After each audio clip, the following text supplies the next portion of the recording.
예, 여러분들은 사회복지행정론 3장을 여셨습니다. 예, 우리가 3장을 공부할 때 그런 얘기예요. 행정론은 3장을 넘어가면 끝까지 갈 수 있다. 3장에서 절대 책을 덮지 마라. 그러거든요. 그래서 3장이 좀 내용이 많습니다. 사회복지행정의 이론적 배경인데요. 관리이론이라고도 하고 뭐 조직이론이라고도 하는데요. 예. 자, 한눈에 쏙을 보면 그 조직 관리 이론들이 나오는데요. 이론이 여기 보면 5절로 나눠져 있어요. 예, 볼게요.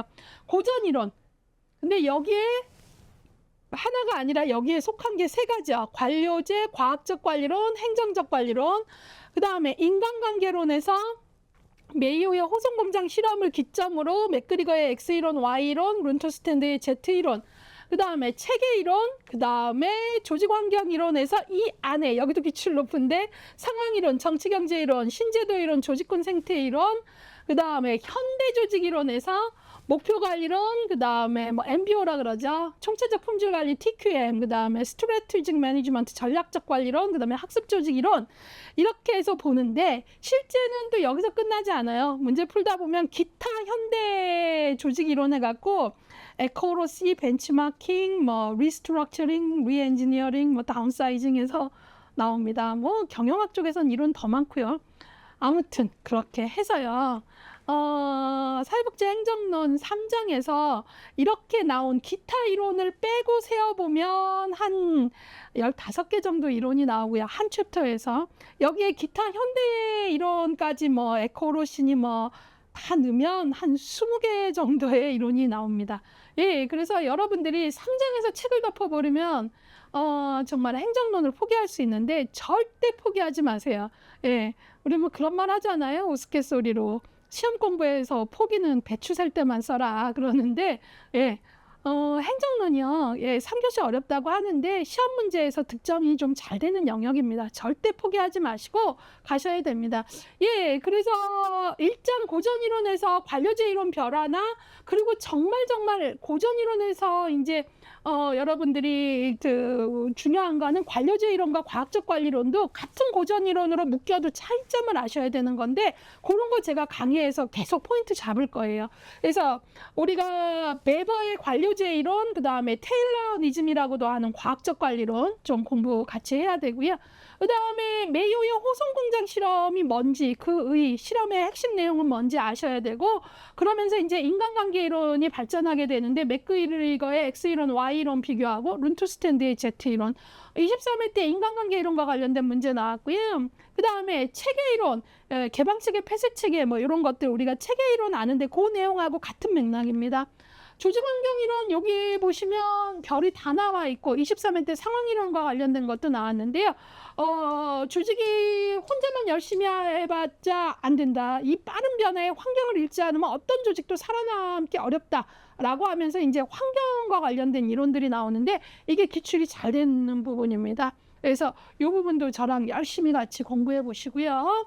그 다음에 이제 현대조직 이론에서 정말 유난히 기출이 많이 되는 게 있어요. 그게 바로 TQM입니다. 그리고 TQM에서도 우리가 왜 서브퀄이라고 하는 바로 서비스 플러스 퀄리티와 관련된 그래갖고 암기할 때 신즉 확공과 해갖고 이렇게 앞글자만 따서 열심히 외운 게 있는데, 이 5가지 요소들을 정확히 알고 있는가를 물어보는 이 부분이 이제 또 문제로 정말 많이 나와요. 별 3개나 넣어드린 이유가 있어요. 되게 반복적으로 나와요.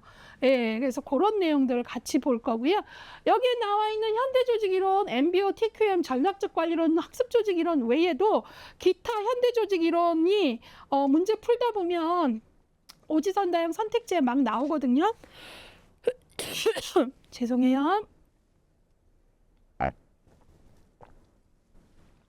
그래서 그걸 모르면 답을 또 못 찾아요. 예, 그래서 우리 교재에서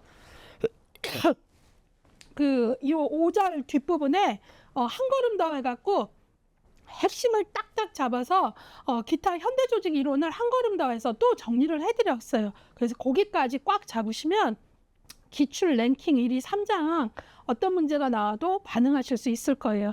그래서 이 부분을 이제 같이 끝까지 공부를 하는 거죠. 그래서 제가 이 부분을 조금 여러분들이 포기하시지 않게 이제 노래로도 만들어 보고 그랬거든요. 그러면 저랑 같이 그런 부분까지 끝까지 한번 같이 가보시기를 바랍니다. 자, 그렇다면 3장 사회복지행정의 이론적 배경, 기출 경향, 기출 포인트 볼게요. 3장은 매회 3문제 이상 출제되는 중요한 장이다. 그래서 제가 요 바로 전 23회가 2문제밖에 안 나와서 조금 특이했다 그러는 거고요. TQM에 관한 내용이 가장 많이 출제됐다. 최근에는 서비스 질 관리가 강조되면서 서브컬의 구성 요소, 아까 신직확공과 5가지 있었죠.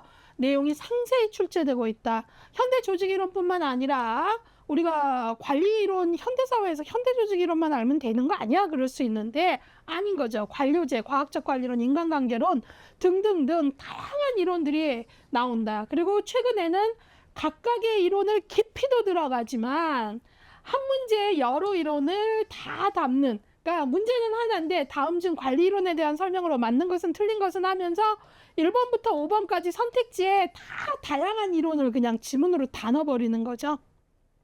이런 욕심 많은 종합형 문제들이 출제되고 있습니다. 예, 그래서 여러분들이 주어진 시간 안에 시간에 쫓기지 않으면서 문제를 풀고 답안지까지 옮기를 내면 반복을 통해서 준비가 잘 돼야 돼요. 그 준비를 열심히 도와보겠습니다.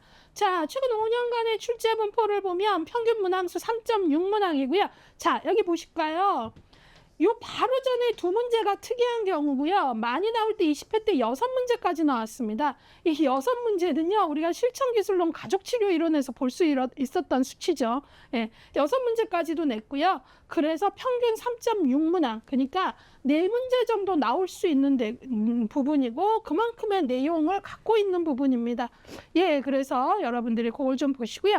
이걸 10년 동안의 핵심 키워드로 보시면 현대조직 이론에서 13문제, 조직환경 이론 7문제, 고전 이론 7문제, 인간관계론 4문제, 체계 이론 1문제 이렇게 나왔습니다. 단연코 현대조직 이론이 문제가 가장 많았고요. 여기서 아주 대표적인 아까 뭐 MBO, TQM 이런 거 말고도 기타 현대조직 이론까지도 오지선다형 선택지에 툭툭 나오는데 에코로시가 뭔지 내가 뜻을 모르는 거 어떻게 풀겠어요. 그래서 그런 부분까지 정리를 해야 됩니다. 예, 그래서 여러분들하고 3장을 지금부터 할 건데요. 절대 책 덮지 마시고 또 강의 끄지 마시고 열심히 해볼 테니까요. 끝까지 들으시고 반복을 따라올 자 없습니다. 한번 들으시고 그 다음에 또 반복해서 들어보시면서 자기 것으로 만드시면 좋겠습니다. 자, 이제부터 여러분들하고요. 사회복지 행정의 이론적 배경 들어가도록 하겠습니다. 예, 여러분 반갑습니다. 자, 이제 3장을 여셨습니다. 우리가 행정론에서는 3장을 우리가 잘 넘어가면 뒤까지 갈 수 있다라고 얘기할 만큼 3장이 좀 내용이 많아요. 근데 이제 여러분들이 이제 어떤 태도를 갖느냐에 따라서 이 시간이 힘들고 지루할 수도 있지만 또 흥미로울 수도 있어요. 그래서 여러분들이 이왕 할 거면 열린 마음으로, 긍정적인 마음으로 3장 사회복지행정의 이론적 배경을 보도록 하겠습니다. 자, 3장은 여러분들이 이제 1절을 들어가기 전에 사회복지행정의 이론에 대해서 다루고 있습니다. 그러니까 쉽게 말해서 관리 이론이에요. 그러니까 관리자가 하나의 어떤 조직을 꾸려나가는 데 있어서 어떤 인간관을 갖고 어떤 관리 방법을 써야 하나 이런 어떤 질문에 대해서 여러 학자들이 여러 가지 입장들을 가지고 있죠. 그것들이 여기에 들어가 있는 겁니다. 그러면서 동시에 어떤 시대적 흐름, 이론이라는 것들이 어떤 시대상이라는 걸 또 반영하거든요. 예, 그래서 이제 시대적 흐름 안에서 이론들이 어떻게 발전해 갖고 변화해 갔느냐라고 보는 거고요. 예, 그러면서 또 각각의 이론들은 어떻게 다른가? 그 다음에 또 어떤 이론들은 어떤 공통점이 있고 어떤 차이점이 있나? 이런 것들을 여기서 종합 정리를 하셔야 돼요. 근데 조금 힘든 게 바로 챕터는 하나인데 이걸로 한 과목이 될 만큼 많은 이론이 여기에 들어가 있어요. 예, 그렇기 때문에 이 많은 이론을 우리가 봐야 되는데 그렇다고 또 아주 심도 있게 한 이론을 제대로 볼 수 있는 여건이 되는 것도 아니에요. 그래서 아주 핵심적인 내용만 들어가 있는데 적어도 요 정도는 내가 내 것으로 만들어야 이제 시험을 볼 때 이제 변별력이 생기는 거죠. 예, 그래서 제가 그걸 조금 열심히 도와볼게요. 사회복지행정의 이론적 배경. 그래서 이제 책에 따라서는 이 부분을 관리이론, 조직이론 이렇게 소개하기도 합니다. 자, 그래서 고전 이론부터 이제 시작이 되는데 여기에만 해도 관료제 이론, 과학적 관리론, 행정적 관리론, 그 다음에 인간관계론에서도 이제 우리가 메이오의 호성공장 실험을 기점으로 해서 맥그리거의 X이론, Y이론, 룬트스탠드의 Z이론, 그 다음에 이제 체계이론, 우리가 알고 있는 체계이론 그거 맞아요. 예, 이 체계이론 관점에서 조직을 이제 바라보는 걸로 여기서 이제 개방체계, 폐쇄체계 얘기가 나옵니다. 그 다음에 이제 우리가 체계이론을 기점으로 이제 우리가 20세기 중후반 오면서는 모든 조직들이 환경을 잃지 않으면 우리끼리 아무리 열심히 해도 위기에 처한다는 걸 알게 됩니다. 그만큼 환경 변화의 속도도 빠르고 영향도 컸던 거죠. 예, 그래서 조직 환경 이론들을 배우게 되는데 거기에 대표적인 게 상황 이론, 정치 경제 이론, 신제도 이론, 조직군 생태 이론. 그 다음에 이제 현대 조직 이론으로 이제 현대 경영학에서 많이 이야기하는 이론들인데 이건 역시 현대 조직 이론이니까 환경을 무시할 수 없다라는 건 깔고 가는 거죠. 예, 그래서 여기에 대표적인 게 이제 우리가 목표 관리론, MBO, 그 다음에 TQM, 총체적 품질 관리, SM 전략적 관리, 학습 조직 이론. 뭐 이 외에도 뭐 이론은 정말 많죠. 뭐 블루오션 이론부터 뭐 엄청 많아요. 현대 경영 이론. 그런데 우리가 적어도 사회복지 행정론에서는 요 정도 이론은 깊이가 깊지는 않겠지만 요 정도 이론에서는 어느 정도 핵심 내용은 아우르고 가야 돼요. 예, 그래서 문제가 하나의 이론을 이제 다루는 데 있어서 좀 더 깊게 들어오고 하나의 이론에서도 작은 단위 문제들이 그냥 툭툭 나오기도 하지만 또 최근의 문제의 대세 중에 하나는 문제는 하나인데 1번부터 5번의 선택지가 모든 이론을 아우르는 선택 구문으로 나옵니다. 종합 문제죠. 예, 그래서 학생들이 되게 그런 문제 좀 힘들어 하는데 우리가 적어도 그런 문제가 나왔을 때 힘들고 한숨이 나오기보다는 이 정도는 내가 풀어볼 수 있어. 이런 자신감이 생기게 조금 도와보겠습니다. 자, 그래서 이제 요 이론들을 볼 건데요. 이제 제가 왜 1절 들어가기 전에 이거부터 하는지 좀 설명을 할게요. 예, 관리 이론 너무 많아요. 그래서 일단은 여러분들이 1절부터 뭐 들어가는 것도 중요하겠지만 보통 우리 교재는 딱 보시면 44쪽 아시겠지만 1절에 갖고 고전 이론에 갖고 관료제 이론부터 그냥 설명이 들어갑니다. 근데 그게 아니라 저는 학습은 교통 정리가 먼저라고 봅니다. 그리고 내가 이 많은 이론을 이게 막 지금 10개도 넘잖아요. 예, 근데 이 많은 이론에서 길을 잃지 않으려면 어떤 이론을 공부할 때 내가 지금 전체 이론 중에 어느 위치에 어떤 이론을 보고 있나 이 맥락적 이해가 돼야 되거든요. 안 그러면 길을 잃어요. 그리고 다음 날 그냥 만어만 생각나고 공부한 50% 이상이 휘발성으로 날아갑니다. 자, 그래서 일단은 교통정리를 먼저 좀 할게요. 이 부분에 이 많은 이론의 교통정리를 어떻게 도와드리는 게 좋을까 고민을 하다가 저는 관리이론 나무라는 걸 하나 만들어 봤어요. 그러니까 한 조직을 관리하는 거를 설명하는 이론, 관리이론은 여러 가지가 있는데 이걸 하나의 나무를 본다면 자, 나무를 보면은 나무에 기둥이 있고 뭐 큰 가지, 작은 가지 이렇게 뻗쳐나가죠. 예, 그런 식으로 좀 얘기를 해볼게요. 관리이론 나무에서 관리이론이 먼저 나온 거는 폐쇄 이론이에요. 여러분 폐쇄 이론이라 함은 앞으로 볼 모든 이론을 아우르는 정리입니다. 폐쇄 이론이라면 하면 쉽게 말해서 우리 조직이 외부 환경은 잃지 않아도 우리 조직 안에서만 열심히 하면 된다라는 그런 입장이에요. 조직 안에서. 그러니까 여기는 문을 닫고 우리 조직 안에서 뭐 열심히 일하면 페이를 더 주면 더 할 거야. 뭐 열심히 일하면 좋은 인간관계를 가지면 더 할 거야. 뭐 이런 어떤 것들이에요. 그래서 여기 폐쇄 이론이 먼저 나와요. 그러니까 관리를 어떻게 해야 이 조직원들이 더 생산성에 열심히 하고 초심을 잃지 않을까라는 이런 따위의 고민은 아주 옛날부터 했던 거죠. 자, 그래서 그때부터 이제 나왔는데 초기의 고민은 문을 닫고 우리 조직 안에서만 어떻게 해야 될까를 생각한 거예요. 그래서 폐쇄 이론이라고 하는데 폐쇄 이론에서도 먼저 나온 게 고전 이론이에요. 그리고 이 고전 이론에 속한 것들이 베버의 관료제 이론, 그다음에 테일러의 과학적 관리론, 그다음에 우리가 앞에서 포스트 코르브 1장에서 배웠던 굴릭으로 대표되는 행정적 관리론입니다. 일단은 이런 이론들은 특히 뭐 관료제 이론 같은 거는 합리화법 이론이라고 할 만큼 인간의 무슨 성? 바로 합리성에 기초해요. 예. 그리고 특히 또 뭐 과학적 관리론 테일러 같은 경우는 인간은 얘가 더 열심히 해서 에러 없이 더 좋은 생산품 많이 주어진 시간당 내면 경제적 보상을 주면 더 열심히 할 거야. 이런 경제적 보상이나 어떤 뭐 합리적인 규칙, 합법적인 뭐 어떤 규칙 이런 것들이 있으면 인간은 생산성을 더 많이 낼 거야라는 그런 입장이에요. 그런데 이런 고전적 이론에 속한 과학적 관리론, 뭐 관료제 이론, 행정적 이론이 조금 시간이 흐르자 인간관계론이라는 것이 나오는데, 이 이론은 인간이 그렇게 합리적이고 경제적인 보상 때문에만, 또 혹은 뭐 행정적 관리론에서는 원리 원칙을 강조하는데 어떤 원리 원칙에 의해서만 열심히 생산을 할까?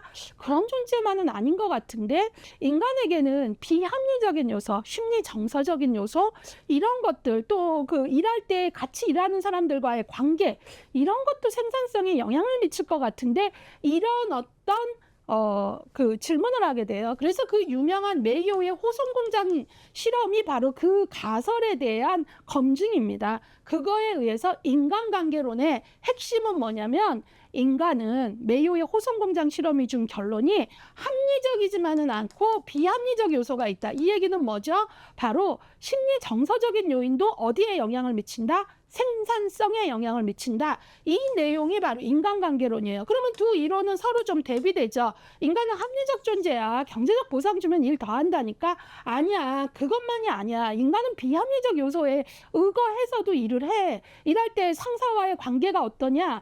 뭐 동료와의 관계가 어떠냐? 이거 영향 미친다니까? 라는 이런 입장이 인간관계론입니다. 자, 그럼 둘은 논쟁을 했겠어요? 안 했겠어요? 했겠죠. 예, 그래서 무지 많이 논쟁을 합니다. 그런 내용들을 이제 우리는 배울 거고요. 그런데 이 이론들은 공통의 맹아가 있었어요. 그러니까 오지게 싸웠지만 공통의 맹아, 공통의 맹점이 있었는데, 그게 바로 문 닫고 우리 조직만 열심히, 그게 뭐 합리적인 요소건 비합리적 요소까지 아우르건 간에 그 입장이었는데, 이제 어때요? 바로 세계의 환경이 빠르게 변하고, 환경이 우리 조직이 아무리 열심히 해도 어때요? 환경에 의해서 무너지기도 하고, 예, 이런 어떤 사태들이 벌어지는 걸 경험을 하게 되는 거죠. 특히 20세기 중반 또 후반에 와서는 이런 것들이 더욱더 심각하게 나타납니다. 우리나라 같은 경우도 IMF 때 많은, 너무나 열심히 잘 꾸려오던 중소기업들이 위에가 무너지니까 와르르 그냥 무너지게 되고, 이런 일들이 벌어지니까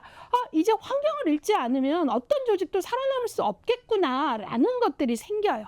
예, 그래서 바로 폐쇄 이론에서 뭘로 넘어가죠? 개방 이론. 이 개방 이론이라는 건 뭐냐면, 야, 이제는 그러면 안 돼. 이제 문 열어야 돼. 그리고 뭘 봐야 돼요? 바로 폐쇄 이론에서 이제 뭐죠? 문 열고 이제 뭐예요? 바로 환경을 읽어야 돼. 그래야 살아남을 수 있어. 그런 이론들이 개방 이론이에요. 근데 이때 중간에 체계 이론은 폐쇄 이론이냐 개방 이론이냐가 중요한 게 아니라, 어떤 시스템과 관련돼서 바로 개방 체계와 폐쇄 체계 중에 어떤 것들이 더 적응력이 있는지, 이런 식의 어떤 개방, 폐쇄 체계의 개념들을 알려준 게 체계 이론이에요. 그래서 중간에 넣고요. 자, 그러면 이제 개방 이론으로 오면 뭐죠?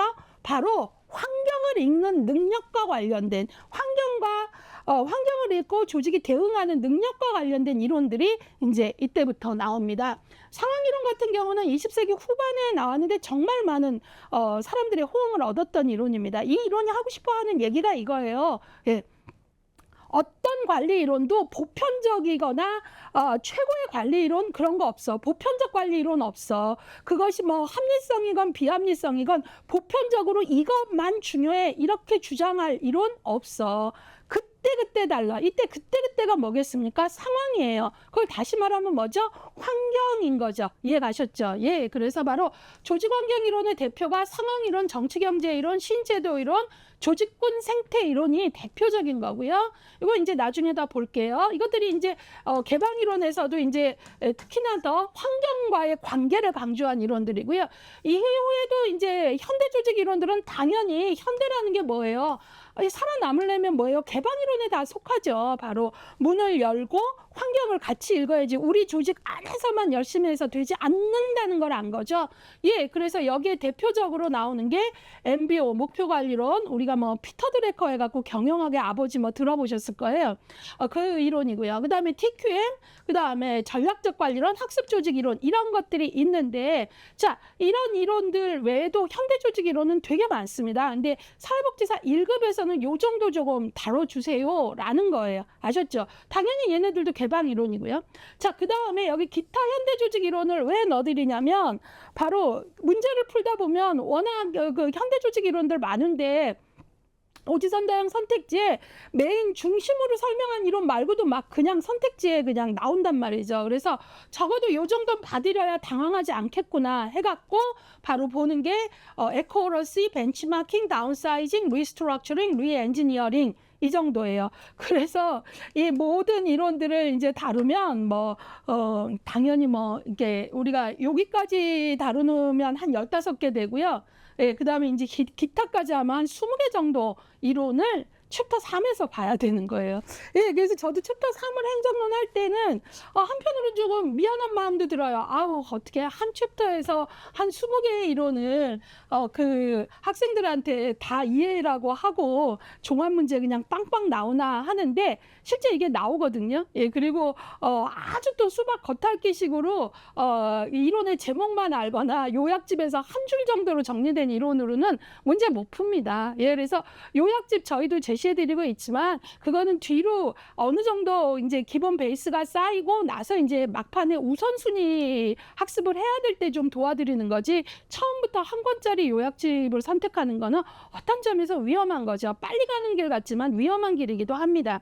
자, 아무튼 그래서 여러분들하고 이 3장을 같이 공부할 건데 이론이 너무 많아요. 이걸 한 강으로 하면 아마 중간에 강의를 꺼버리실 것 같아요. 그래서 이거를 두 강으로 나눴습니다. 총 5절인데요. 제가 1절 고전이론, 2절 인간관계론, 3절 체계이론까지 이번 강의에서 할 거고요. 그 다음에 좀 쉬시고 나서 4절하고 5절, 예, 여기 조직환경이론하고 현대조직이론, 기타 이론 요거를 여러분들하고 3-2강으로 해서 2강으로 쪼개어서 가도록 하겠습니다. 자, 그러면 여러분들이 일단 이거를 본 게 왜 봤는지 아시겠죠? 지금 다 못 외워도 하나의 이 관리 이론 나무로 매핑을 하셔야 돼요. 아, 폐쇄 이론이 먼저 나왔고 체계 이론이 개방 체계, 폐쇄 체계를 아는 게 중요함을 알렸고 그 다음에 개방 체계로 넘어갔고 개방 체계에는 이런 이론들이 있구나 아셔야 돼요. 자, 문제가 어떤 문제가 나오냐면 요 표만으로도요 이렇게 나올 수 있어요.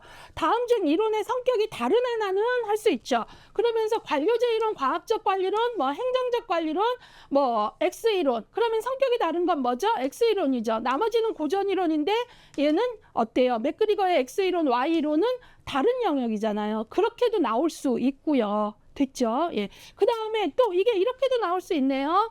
다음 중 이론의 성격이 다른 하나는 했는데 관료제 이론, 과학적 관리론, 행정적 관리론, X 이론, Y 이론 넣고 그 다음에 TQM 나오면 당연히 TQM이죠. 왜냐하면 나머지는 폐쇄 이론, 얘 하나는 개방 이론이니까요. 그러니까 문제에서 이렇게 묶어라.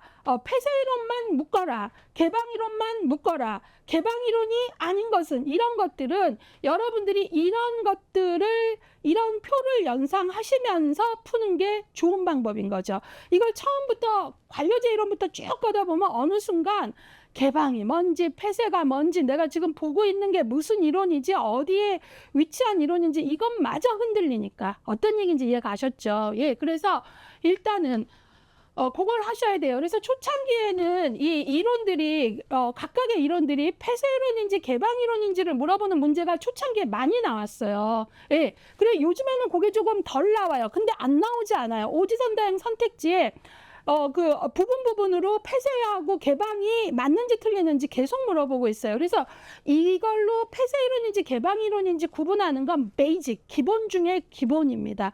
또 그다음에 이렇게도 나올 수 있죠. 경우에 따라 이론의 흐름을 물어볼 수 있죠. 몇 개의 이론을 내놓고 이론을 순서대로 나열하시오 한다면, 만약에 관료제 이론이 나오고 Y 이론이 나오고 MBO가 나온다면 어때요? 고전 이론이 관료제 이론 먼저 나오고 이거에 반대해서 인간관계론이 나와서 서로 싸웠잖아요. 둘 다 폐쇄 이론이라 해도 순서가 있잖아요. 그 다음에 뭐예요? MBO는 완전히 개방 이론이니까 더 뒤로 빼야 되죠. 어떤 얘기인지 아시겠죠? 예, 그래서 여러분들이 이 개방 이론들은 요 사이에 요 순서를 잡는 거는 좀 애매한 요소가 있기 때문에 요거 하나하나 순서를 잡기는 어려워도 폐쇄 이론이 먼저 나오고 개방 이론이 나오는 순서는 알고 있냐? 그 다음에 폐쇄 이론에서도 고전 이론이 먼저라는 그런 맥락을 알고 있는가는 문제로 나올 수 있다라는 거죠. 적어도 폐쇄 이론이냐 개방 이론이냐 혹은 이론의 흐름을 물어보는 순서를 물어보는 문제는 지금 이 관리 이론 나무로 해결을 하셔야 돼요.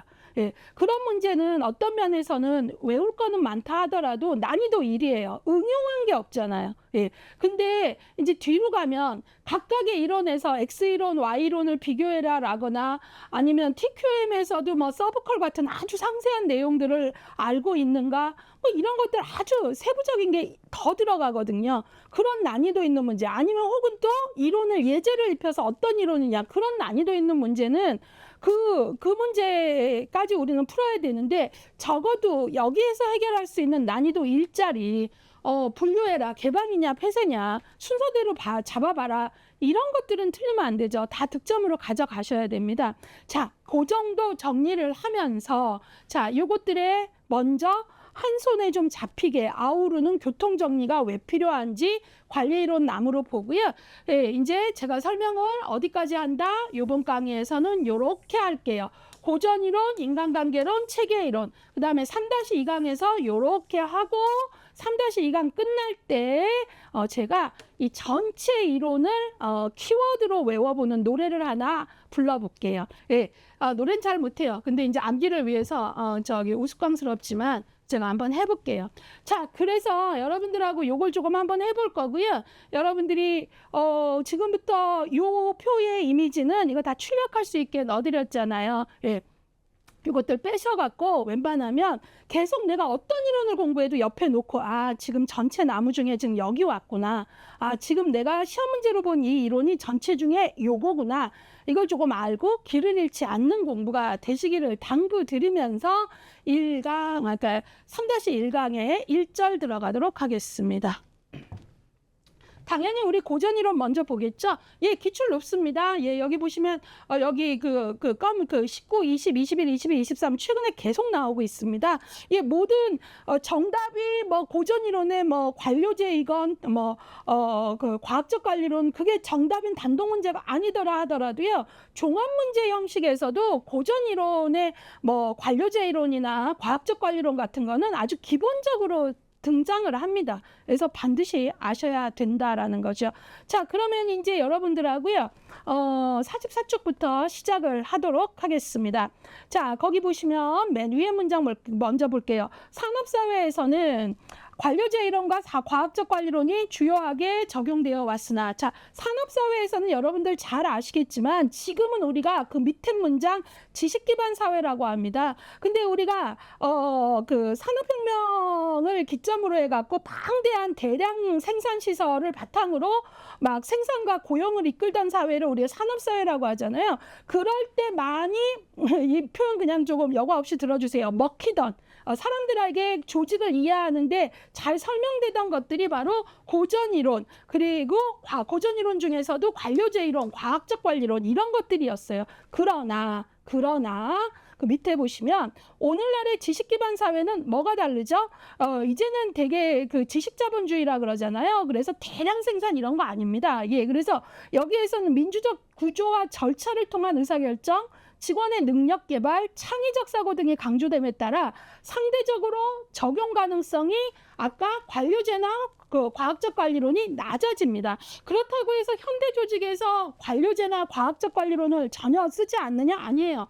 얘네는 베이직으로 기본적으로 모든 조직은 관료제 형태나 그다음에 과학적 관리론의 요소들을 갖추고 있어요. 그러나 옛날 산업사회만큼 적용 가능성은 아니라는 거죠. 그러니까 이론은 변화, 발전하는 거죠. 예, 그 얘기입니다. 예, 그래서 그런 걸 좀 보셔야 돼요.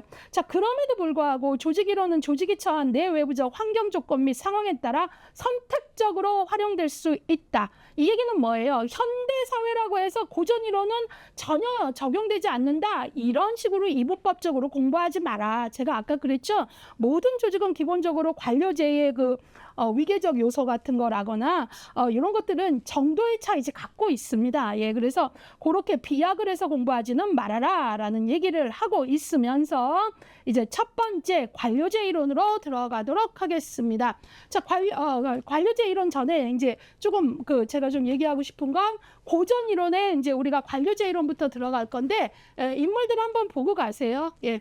자, 관료제 이론 그 유명한 베버입니다. 예, 그 다음에 과학적 관리론 테일러이죠. 그 다음에 행정적 관리론은 뭐 여러 학자들이 있는데 그 중에 대표 학자가 굴릭입니다. 굴릭 여러분 어디서 배우셨어요? 일장의 포스트 코르브 행정의 어떤 원칙, 행정의 요소, 행정의 과정 얘기했죠. 그거를 이제 이야기한 학자입니다. 그래서 고전 이론에서는 우리가 일단 이 세 명의 이론들을 조금 정리를 할 거예요. 됐죠? 예. 그리고 이제 앞으로 배우는 20개 정도의 이론의 모든 이론이 시험 문제에 학자의 명칭을 알아야 되냐라고 물어볼 수 있는데요.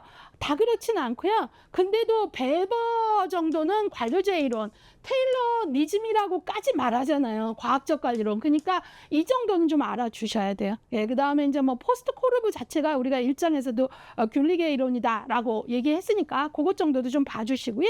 자, 그러면 이제 우리가 인물에 대한 호기심들을 좀 가지시면서 지적인 호기심이 좀 필요합니다. 많은 이론을 공부하시려면. 예. 자, 그래서 관료제 이론부터 볼게요. 우리가 뷰로크래시라고 이제 관료제를 얘기하는데요. 자, 관료제 이론 조금 보도록 할게요. 예. 관료제 이론 거기 보시면 44쪽에 특징이 나옵니다. 예. 그래서 특징부터 볼 건데 베버는 행정의 관료화가 완전히 성취되는 것이 사회체계 내에서 자원과 권력을 동원하는 가장 효율적인 도구다. 그러니까 이 베버라는 사람은 관료주의가 가장 효율적인 도구라고 믿었죠. 예, 그랬고, 근데 이제 그럼에도 불구하고 시간이 흐르면서 관료주의가 갖는 베버의 믿음과는 다른 역기능적 비효율성 이런 것들도 나타난 게 사실이지만 베버의 입장은 그랬어요. 현대사회의 특성을 반영한 합법적이고 합리적인 규칙과 최대한의 효율성을 강조하고 있습니다. 그래서요, 우리가 그 베버의 관료제 이론을 다른 말로 합리화법 이론이라고도 얘기해요. 합리화법 이론. 그만큼 이 사람은 어떤 사전의 규칙을 명시하는 것, 뭐 합리성 이런 것들을 대단히 강조했던 사람이에요. 왜냐면 이 사람 자체가 이 관료제가 가장 효율적인 도구라고 믿었기 때문에 그렇습니다. 자, 그래서 이제 요것들을 보는데요. 거기 보시면 이제 44쪽에 관료제의 특징이 나오는데요. 그거 시험이 좋아합니다. 첫 번째, 인간의 개성보다는 공적인 지위에 기반을 둔 위계적인 권위구조. 그렇죠? 예, 관료제 하면은 딱 위계구조가 나오잖아요. 그렇죠? 예, 맨 위에 뭐 조직으로 말하면 CEO가 있고 뭐 그 밑에 또 있고 그 밑에 A 밑에 A1, A2, B 밑에 B1, B2 이렇게 되는 거죠. 예, 그래서 이게 뭐예요? 위계가 있다라는 거죠. 여기서 A1이 B 말 듣겠습니까? 명령의 개통성에 따라 A의 명령을 따르죠. 예, 그래서 명령의 개통성. 그 다음에 관료제는 어떤 특징이 있습니까? 위계가 있을 뿐만 아니라 업무들이 사전에 다 뭐예요? 분업화되어 있고 전문화되어 있고요. 그 다음에 뭐예요? 사전에 규칙 같은 게 충분히 명시가 되어 있습니다. 예, 그래서 이제 관료제가 갖는 위계, 그 다음에 전문화, 또 분업 체계, 그 다음에 규칙의 사전 명시 이런 것들. 그리고 관료제는 상대적으로 우리가 비인격성이라고 얘기하죠. 예, 왜냐하면 이제 철저히 전문성의 능력 기반으로 승진을 한다거나 뭐 그거는 건강한 요소도 있을 수 있는데 어떤 인간적 요소보다는 철저히 능력 중심이기 때문에 비인격성, 능력 중심, 규칙 중심 이런 얘기들을 하는 거거든요. 예, 그래서 이런 특성이 있습니다. 우리가 관료제 조직에 뭐 구성하면은 보통 가장 전통적인 게 뭐 사장 밑에 부사장 각각의 파트가 있고 부 밑에 뭐 부장, 차장, 과장, 대리, 사원 뭐 이런 식의 어떤 구조들을 갖고 있는 걸 우리가 관료제라고 보죠. 자, 그러면 요 이미지를 생각하신다면 그 밑에 특성들이 그냥 나오죠. 인간의 개성보다는 공적인 지위를 기반한 위계적인 권위 구조. 아까 제가 위계 얘기했죠. 계층제. 그 다음에 지위에 따른 권위를 규정하는 규칙적 체계 그랬어요. 아까 제가 규칙의 사전 명시 이런 말들 했죠. 그 다음에 여기서 너무너무 중요한 게 있는데 바로 지위에 따른 권위라는 건데요. 여기서 관료제에서의 권위는 내가 위치한 내 스테이터스, 내 위치가 A냐 A1이냐라는 내 스테이터스, 내 바로 지위에 따른 권위예요. 자, 그런데 여러분들이 착각을 하실 수 있는 게 관료제에서 말하는 권위와 그 다음에 아주 전통적 우리가 과거 봉건제나 군주제에서의 전통적 권위주의는 다르거든요. 그래서 여러분들이 전통적 권위하고 관료제에서 지위에 따른 그 조직에서의 지위에 따른 권위는 다른 걸 아셔야 돼요. 그래서 그거를 잠깐 해서 주의를 드린 거죠. 관료제에서의 권위 잠깐 별표하고 보세요. 전통적 권위는 군주제, 봉건제에서 나타나는 세습되고 답습되는 권위를 말한다. 그걸 우리가 전통적 권위라 그래요. 예. 그거는 이제 세습되는 거잖아요. 예. 그 사람이 능력으로 거기까지 그 경력으로 쌓아 올라가는 게 아니잖아요. 근데 베버가 관료제에서 말하는 권위는 베버의 권위는 이러한 전통적 권위가 아니라 규정, 제도에 따라 전문성과 능력을 인정받아 지위를 갖고 그 지위에 따라 부여되는 합법적 권위이다. 아셨죠? 예, 그래서 지위에서 부여되는 합법적 권위하고 그래서 제가 관료제를 합리합법주의적이라고도 얘기했잖아요. 이 권위하고 예, 베버가 말하는 지위에서 능력에 의거해서 만들어진 합법적 권위하고 점차 본인이 이제 능력에 의거해서 얻게 된 그거하고 우리가 전통적 봉건제나 이런 데서 말하는 전통적 권위는 다르다는 거죠. 아셨죠? 이거 왜 이렇게 강조하냐면 이게 기출이 21회 때인가 나왔는데 학생들이 관료제에 대한 설명에서 전통적 권위에 의한 조직 통제했는데 권위라는 자에 그냥 쏠려갖고 맞다 그랬는데 그건 틀린 거죠. 예, 바로 관료제에서의 능력에 따른 합법적 권위와 전통적 봉건제나 군주제에서의 전통적 권위는 다르다는 거죠. 답습되는 권위하고. 이해가셨죠? 예, 그래서 제가 이걸 왜 이렇게 강조하냐면 문제가 이제는 관료제 하면 권위 이렇게만 외우면 어때요?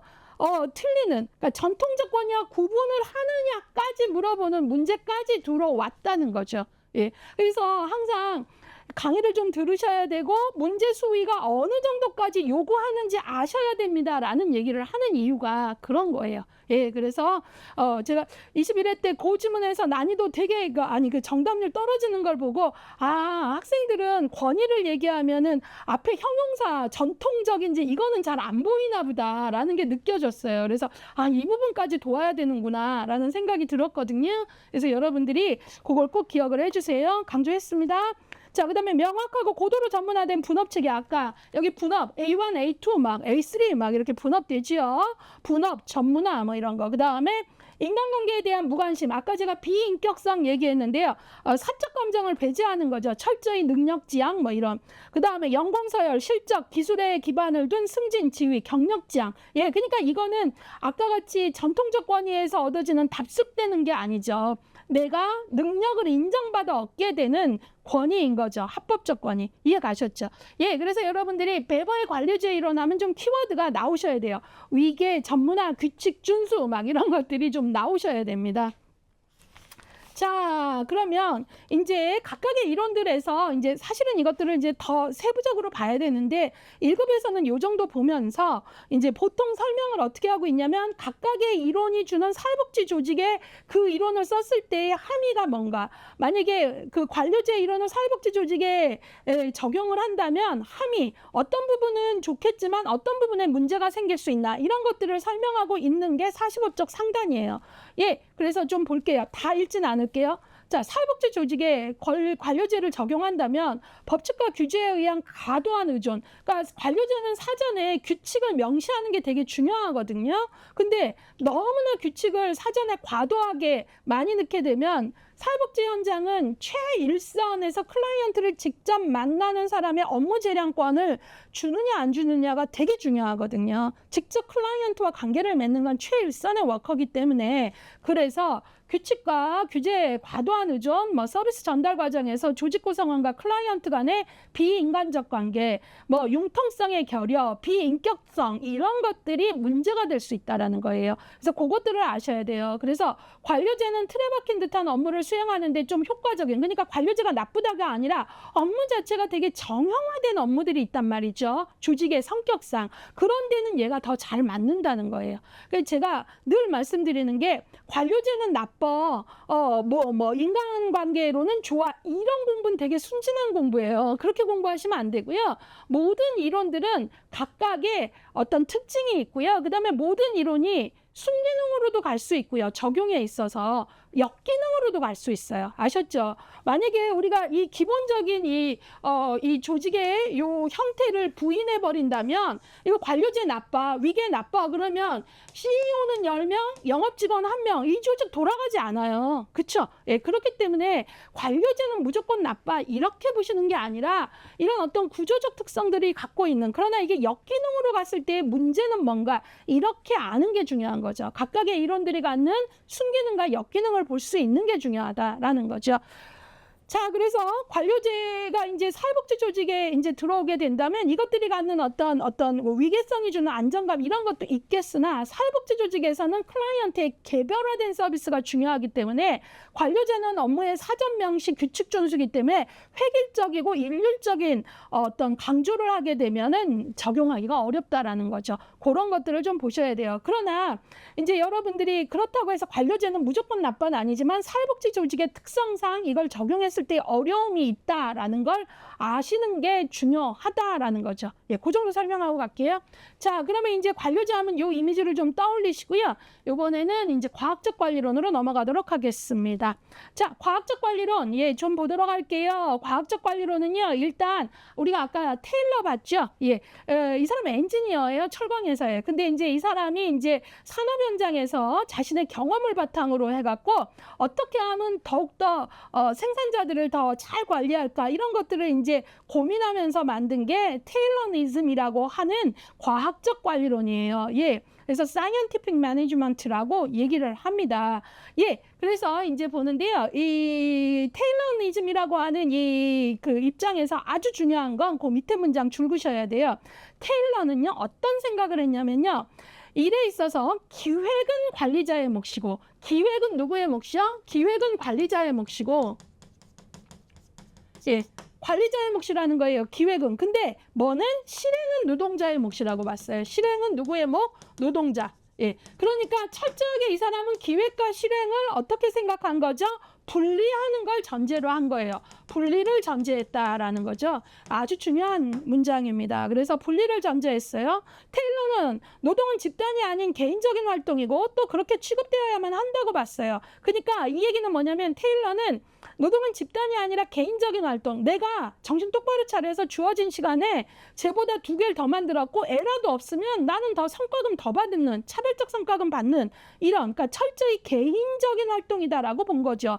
예, 그렇기 때문에 그 밑에 과학적 관리론에서의 동기부여는 개인에게 물질적 이익을 주는 거예요. 차별적 성과금, 너 애라 없이 주어진 시간에 얘보다 더 많이 만들었으니까, 그러면 그것이 이 사람으로 하여금 충분히 노동의 동기가 된다라고 본 거죠. 예, 그래서 바로 경제적 보상이 생산성을 극대화할 거라는 입장이 테일러의 입장입니다. 예, 그래서 이제 그리고 맨 끝에 좀 보시면 테일러는요, 기본적으로 기획은 관리자, 우리가 뭐 흔히 화이트 칼라라 그러죠. 관리자, 화이트 칼라의 몫이고 실행은 노동자, 블랙 칼라의 몫이다. 이렇게 분리를 전제하고 이들 간에는 관리자와 노동자, 화이트 칼라와 블랙 블랙 컬러 사이에는 갈등이 없을 거라고 생각했어요. 그러니까 지금 시대에서 조금 보기에는 테일러가 똑똑도 했지만 한편 약간 순진했던 것 같아요. 예.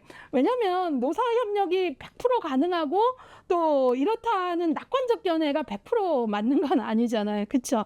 예. 그래서 그 밑에 보시면 맨 끝에 주요 내용 테일러는요, 바로 과학적인 이런 어떤 방법에 있어서 과학적 관리법을 중심으로 노사협력이 가능하다는 어떤 견해를 가졌다? 낙관적 견해를 가졌다. 갈등하지 않을 것이다.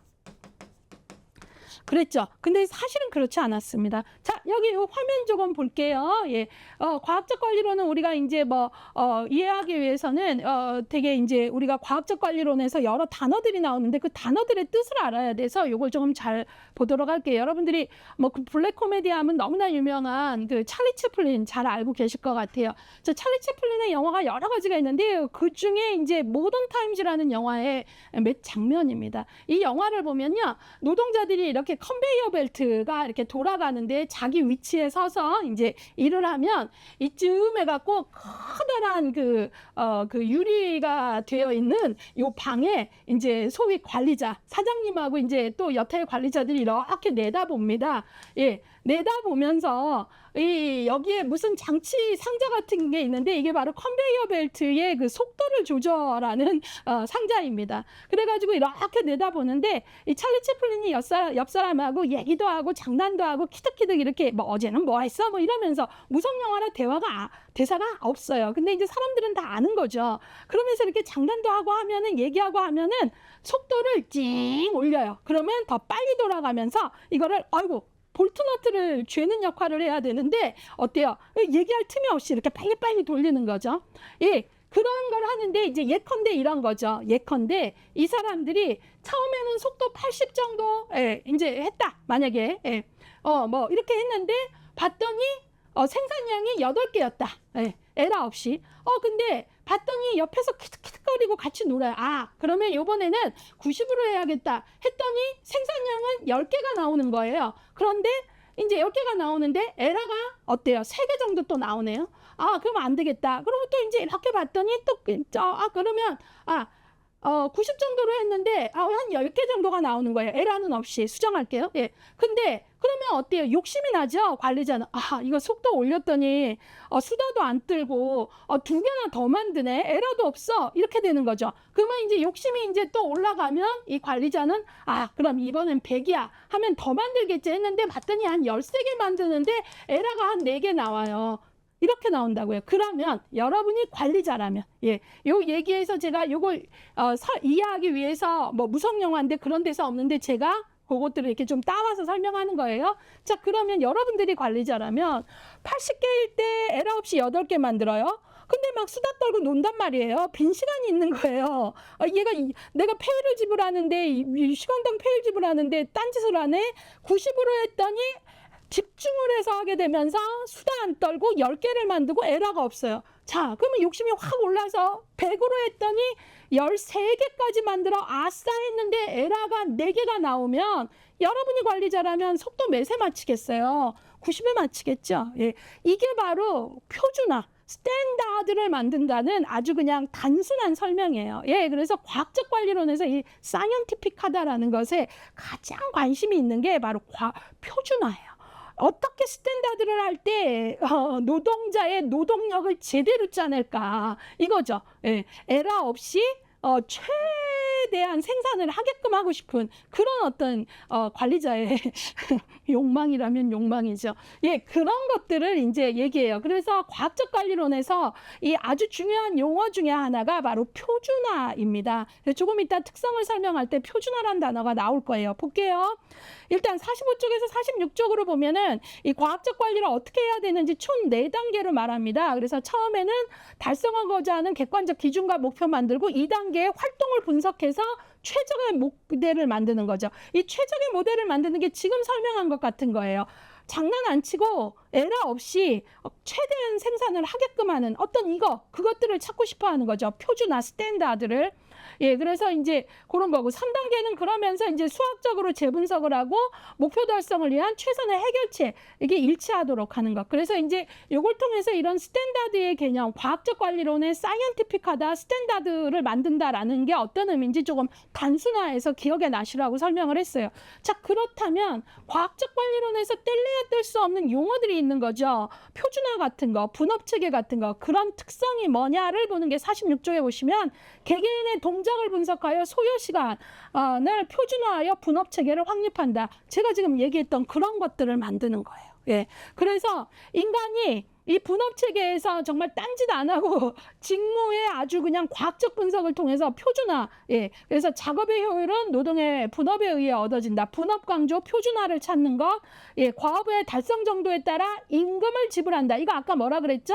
차별적 성과금이죠. 예컨대 A는 주어진 시간에 뭐 10개를 만드는데 그 에라가 3개다. 근데 B는 주어진 시간에 예, 뭐 11개를 만드는데 에러가 없다. 그러면 B는 더 차별적 성과금을 더 주겠죠. 그러면 B는 계속 생산 현장의 노동자로 남게 되고 일한다라는 거죠. 그런 입장을 취하는 거예요. 그래서 과업의 달성 정도에 따라 임금을 지불한다. 아까 차별적 성과금이 있었고요. 권한과 책임은 누구에게만, 여기서 이게 중요하죠. 누구에게만이죠. 바로 권한과 책임은 누구? 권한은 누구에게만? 관리자에게만. 왜? 관리자의 역할과 노동자의 역할의 분리를 전제했기 때문에. 이해 가셨죠? 예, 그래서 이게 이제 여러분들이 돌아가는 길 같아도 이걸 그냥 단어로 외우면 이론이 너무 많으니까 어느 단어가 어디 건지 다 둥둥 떠다녀요. 근데 맥락 안에서 조금 그 이해를 하면 이게 장기 기억으로 넘어갑니다. 그 단어가 거기에 나올 수밖에 없는 거죠. 예. 그래서 표준화 얘기했고요. 그 다음에 분업 얘기했고요. 차별적 성과금 얘기했고요. 그 다음에 테일러는 뭐와 뭐의 분리를 전제했다 그랬죠. 화이트 컬러와 블랙 컬러. 그래서 행정관리자 화이트 컬러에게만 뭐를 줬어요? 권한과 책임을 줬다고요. 됐나요? 예. 그래서 이런 부분들 잘 아셔야 되고요. 이번에는 과학적 관리론에 대한 비판을 보도록 하겠습니다. 우리가 이제 사회복지 조직의 적용 이전에 과학적 관리론, 이 과학적 관리론이요, 여러분들이 비인간적이야, 나빠, 무조건 그럴 수가 없는 게 현대 모든 조직들은요, 1년에 한 번이나 뭐 몇 번씩 계속 뭐를 하냐면 우리 조직이 생산과 관련돼서 스탠다드, 표준화가 어떻게 돼야 되는지 끊임없이 이것들을 만들어냅니다. 예, 그래서 뭐 어떤 더 빠른 기계가 들어왔으면 그거에 따른 또 표준화 뭐 이런 식으로 해갖고 모든 조직은 이 과학적 관리에 관심이 있어요. 예, 그렇기 때문에 이제는 과학적 관리론은 옛날 이론이고 하나도 쓰지 않아 그렇진 않아요. 시대에 맞게끔 또 변형되면서 생존은 합니다. 근데 이런 과학적 관리론이 기본적으로 비판을 받는 건 경제적 인간관과 기계적 폐쇄적 인간관, 조직관 때문이죠. 경제적 인간관이라는 건 인간의 동기라는 것은 경제적 보상에 의해서만 나온다라고 보는 거잖아요. 근데 인간은 꼭 돈 때문에, 그러니까 그것 때문만 일하지는 않거든요. 예, 예, 그래서 관계가 망가지거나 뭐 이런 것들도 다 일을 할까? 그만둬야겠다. 이런 것들 다 영향 미치는 게 바로 인간이란 말이에요. 그렇기 때문에 여기에 과학적 관리로는 경제적 인간관이라는 것들이 비판을 받는 거죠. 그것만은 아니다라는 거죠. 또 그 다음에 너무 인간을 기계적으로 봤다. 그 다음에 기본적으로 과학적 관리로는 개방이론이 아니고 폐쇄이론입니다. 그러니까 뭐죠? 환경 변수를 아직은 생각을 못한 거예요. 문 닫고 우리 조직 안에서만 어떻게 더 노동자의 노동력을 짜낼까, 이거를 생각을 한 거겠지요. 예, 그래서 이런 과학적 관리론에 대한 비판을 보시면 셋째 줄에 권위주의적 조직관이라 그랬잖아요. 권위주의적인 건 좋지 않은 거잖아요. 바로 이 권위주의적이라는 건 바로 엘리트주의적이라는 거지요. 예, 과학적 관리론은 엘리트주의적이다라는 비판을 받아요. 그 얘기는 뭐냐면 관리는 오직 누구의 몫이라는 거죠? 예, 화이트 컬러만 하는 거다. 그렇기 때문에 엘리트주의적이다, 권위주의적 조직관이다라는 비판을 받는 거예요. 자, 과학적 관리론의 비판을 대표하는 용어들이 내용적으로 이해가 되셔야 돼요. 너무나 인간을 경제적 보상에만 메인은 경제적 인간관, 기계적 폐쇄적 조직관, 권위주의적 조직관이 비판받는구나. 이 권위주의적 조직관이라 하면 화이트 컬러와 블랙 컬러의 분리를 전제하는 엘리트주의적, 엘리트주의적 입장을 얘기하는 거구나가 되셔야 됩니다. 아셨죠? 예. 그 문장 다 읽어봐 드리면 좋겠지만 시간 관계상 조금 걸러서 볼게요. 과학적 관리론에 대한 비판 맨 끝 문장 점을 좀 볼게요.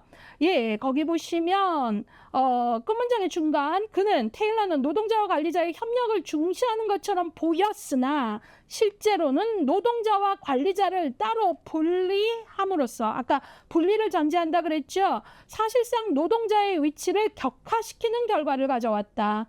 테일러의 치명적 문제는 협력을 주장하면서도 일에 관한 계획은 관리자의 몫이고 이것의 실행은 노동자의 몫이라고 함으로써 의사결정과 의지로 행해지는 일에 대한 권리를 관리자에게만 부여했다라는 거죠. 예. 그리고 오늘날에도 많은 조직들이 겉으로는 협력을 얘기하지만 실질적 중요한 의사결정은 어때요? 실제 일하는 사람을 배제하죠. 예. 그런 것들의 입장에서 비판이 된 거다라는 거죠. 그래서 이 내용을 아시는 거 의미 있습니다. 예. 과학적 관리론 많이 시험에 인용되고 있고요. 그러면 사회복지 조직에 이 과학적 관리론은 적용을 한다면 어떨까 했는데 과학적 관리론은 일단 환경 변수를 무시한 폐쇄 체계적 이론이죠. 근데 오늘날 현대 사회복지 조직들이 환경을 읽지 않으면 살아남기가 너무 어려워요. 그렇기 때문에 외부 환경에 대한 영향력을 무시했다라는 점에서 적용이 어렵다라는 거고요. 예, 그 다음에 이제 47쪽에 보시면 여러 가지가 있는데 과학적 관리론은 두 번째 문장 의사결정이 상위 하달인 거죠. 위에서 아래로. 왜? 행정적 관리자에게만 어떤 관리의 몫을 주어진 거잖아요. 그래서 의사결정이 항상 위에서 아래로 탑다운 한다는 거죠. 그렇기 때문에 아까 제가 어떤 얘기를 했죠? 엘리트주의적이다라고 얘기를 했잖아요. 예, 그 얘기를 하고 있는 거죠. 예, 그래서 의사결정에 있어서 사회복지 조직에서는 참여, 민주적 절차, 그다음에 최일선 워커들의 업무 재량권, 그들의 소리 이것들을 반영을 해야 되는데 그거 하기가 어렵다. 그래서 바로 의사결정 과정에 전 직원의 참여를 통한 민주주의 절차를 지향하는 사회복지 조직과 어긋날 수 있다라는 거고요. 그 다음에 이제 또 딴 것도 중요하지만 거기 노동자와 그 다음에 관리자는 무조건 협력할 거라는 어떤 낙관주의적 견해, 예, 이런 것들에 한계가 있는 거죠. 갈등과 불화가 없는 체계라고 봤잖아요. 과학적 관리로는 그들은 협력할 것이고 낙관적으로. 근데 실제는 그렇지 않았다는 거고. 그 다음에 구성원들은 오로지 이 급여의 요인에 의해서만 반응하는 존재로 본 거예요. 예.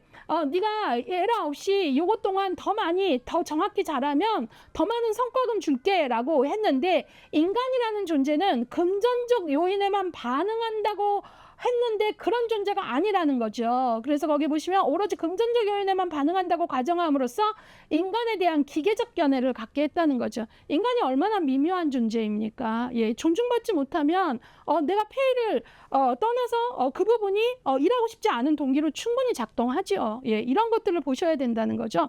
자, 그래서 바로 과학적 관리론에 대한 것들 같이 비판들 받고요. 이제 거기 보시면 이제 한 걸음 더가 나오는데요. 거기 이제 관료제 이론과 과학적 관리론의 공통점과 차이점 이런 것들이 이제 나와 있어요. 그래서 그것까지 조금 보도록 할게요. 이거는 이제 앞서서 설명을 했기 때문에 쉬울 것 같아요.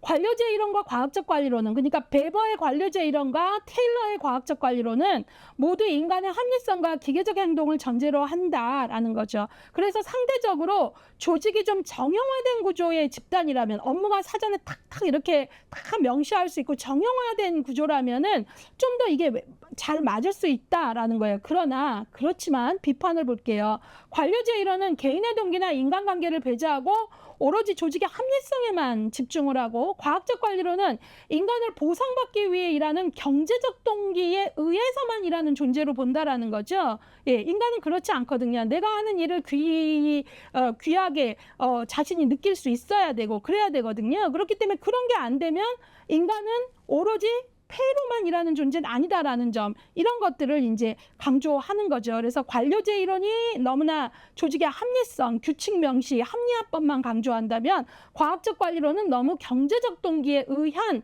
인간의 생산의 이유 이렇게만 봤다라는 점에서 차이점이 있다. 공통점도 있지만 그 얘기입니다. 자, 이번에는 이제 여러분들하고 여기서 뭘 좀 볼 거냐면 마지막으로 행정적 관리론을 볼 건데요. 이 행정적 관리론을 말한 그 굴릭은 앞에서 1장에서 본 그 포스트 코르브를 말한 사람이고요. 포스트 코르브도 바로 뭐예요? 바로 행정관리의 과정. 행정에는 이런 요소들이 있고 이런 요소들이 지켜져야 돼. 그 얘기잖아요. 그걸 말한 거예요. 그래서 우리가 행정적 관리론이라고 하는데요. 행정적 관리론을 다른 말로 원리주의 이론이라고도 해요. 예, 그래서 이것도 같이 보세요. 생산성에 기초한 행정의 원리 원칙, 행정의 관리적 기능을 강조한다. 그래서 가장 능률적인 조직 원리를 찾으려고 했다는 점에서 원리주의 이론이라고도 한다. 뭐를? 굴릭의 행정적 관리론을 뭐라고도 한다? 원리주의 이론이라고도 한다라고 했고요. 대표적인 학자로 굴릭 말고도 페이얼 뭐 이런 사람이 있는데요. 특히 이제 굴릭과 어윅은 행정의 과학적 원리를 발견해야 한다고 주장을 했고요. 페이얼이 제시한 행정의 원칙은 뭐 노동의 분업, 뭐 명령의 통일 뭐 이런 것들이 있고요. 지금 그 48쪽에 보시면 굴릭은 행정관리의 기능, 예, 행정의 관리에 있어서의 기능, 행정관리의 요소, 행정관리의 과정을 뭘로 제시했죠? 예, 바로 포스트 코르브로 제시했죠. 예, 그래서 우리가 플래닝, 오가나이징, 스태핑 뭐 해서 쭉 배우셨죠? 1장에서 그 내용이에요. 이걸 제가 더 설명할 필요는 없을 것 같아요. 예, 그런데 이것마저도 인간에게 있어서 원칙 중요하고 어떤 원리 중요하고 과정과 요소 중요하지만 인간이 그거에 의해서만 움직이지 않는다. 융통성이 부족하다라는 비판과 더불어 사회적 요소와 심리적 요소를 등한시했다라는 비판을 받는 거죠. 예, 그래서 그 정도 보시면서 1절을 마치고 이제 2절로 들어가도록 하겠습니다. 자, 2절은 이제 인간관계론에 대한 이야기를 할 거고요. 인간관계론 최근에 21, 22, 23 계속 언급되고 문제로 기출되고 있습니다. 자, 인간관계론, 관리이론 나무에서 뭐죠? 바로 고전이론이 인간의 합리성, 뭐 경제적 보상에 의한 거, 원리 원칙에 의해서만 일하는 존재다라고 한 거에 대해서 과연 인간이 100% 그렇기만 할까?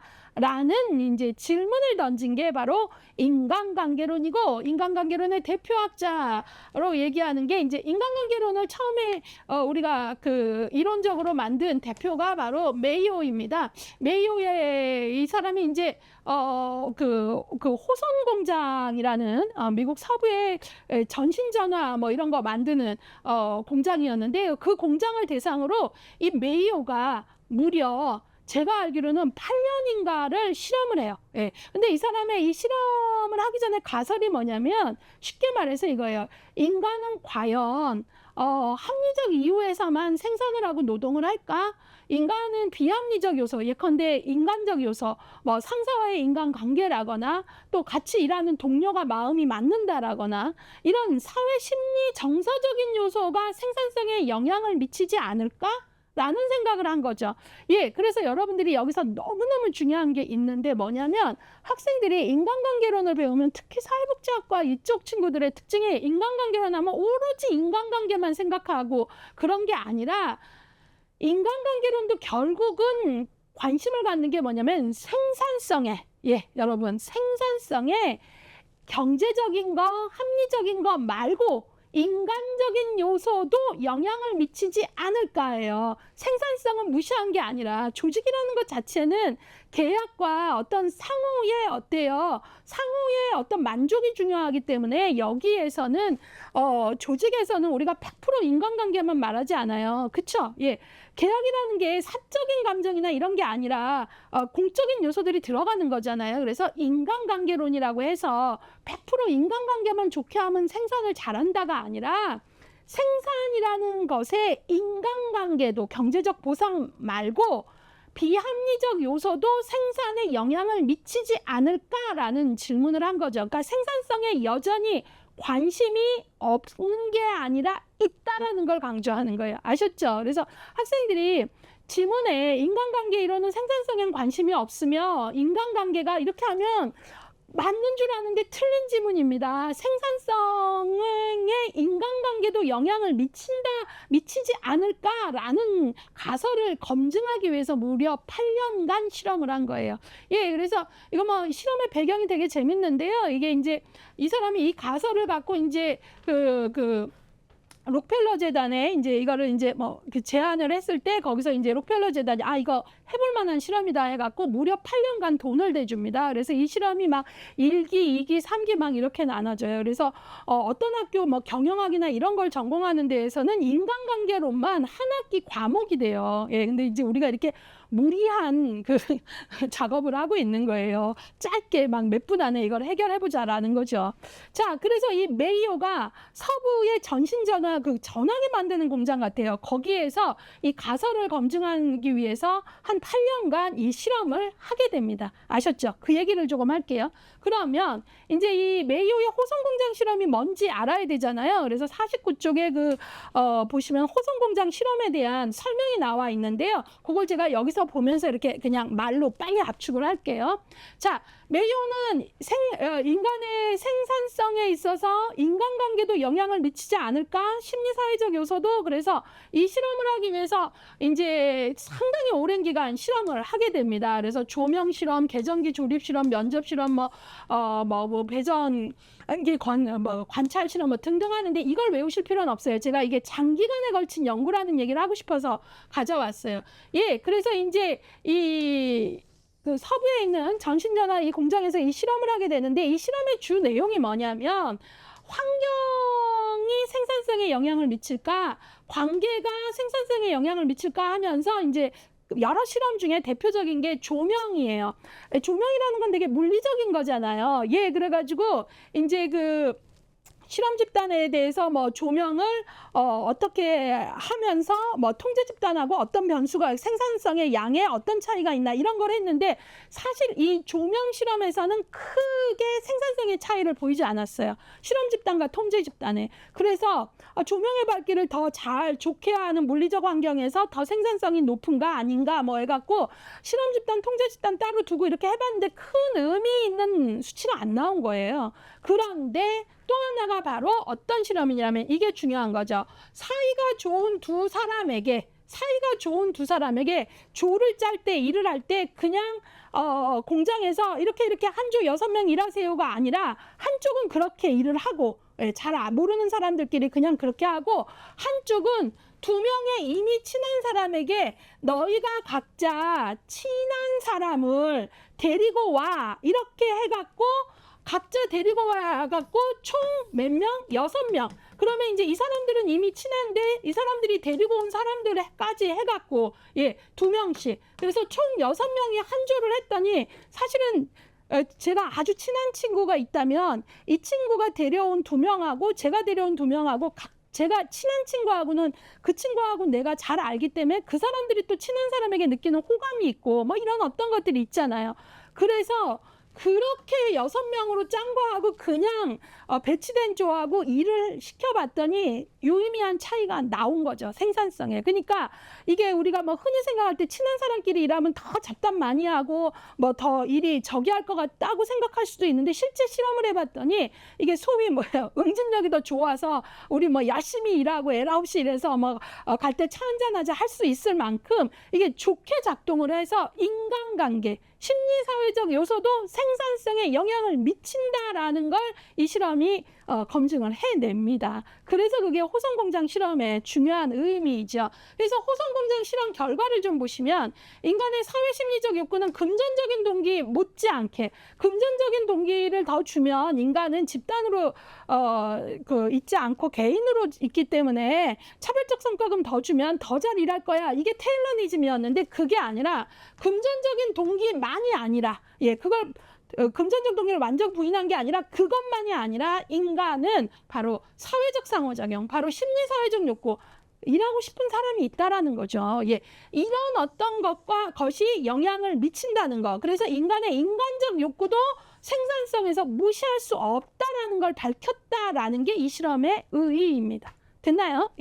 자, 그래서 이에 따라 구성원들의 사기, 생산성, 동기와 만족, 리더십, 조직 내 비공식적 집단의 역동성 이거에 초점을 맞춘 거죠. 그러니까 조직 내 우리가 공식적 집단은 나는 뭐 A조야, B조야 공장에서 정해준 조일 수 있죠. 근데 이제 비공식적 집단은 쉬는 시간에 도시락 누구랑 까먹느냐예요. 예, A조끼리 먹을 수도 있지만 아무 개야 너 일 끝났어 나랑 같이 먹자.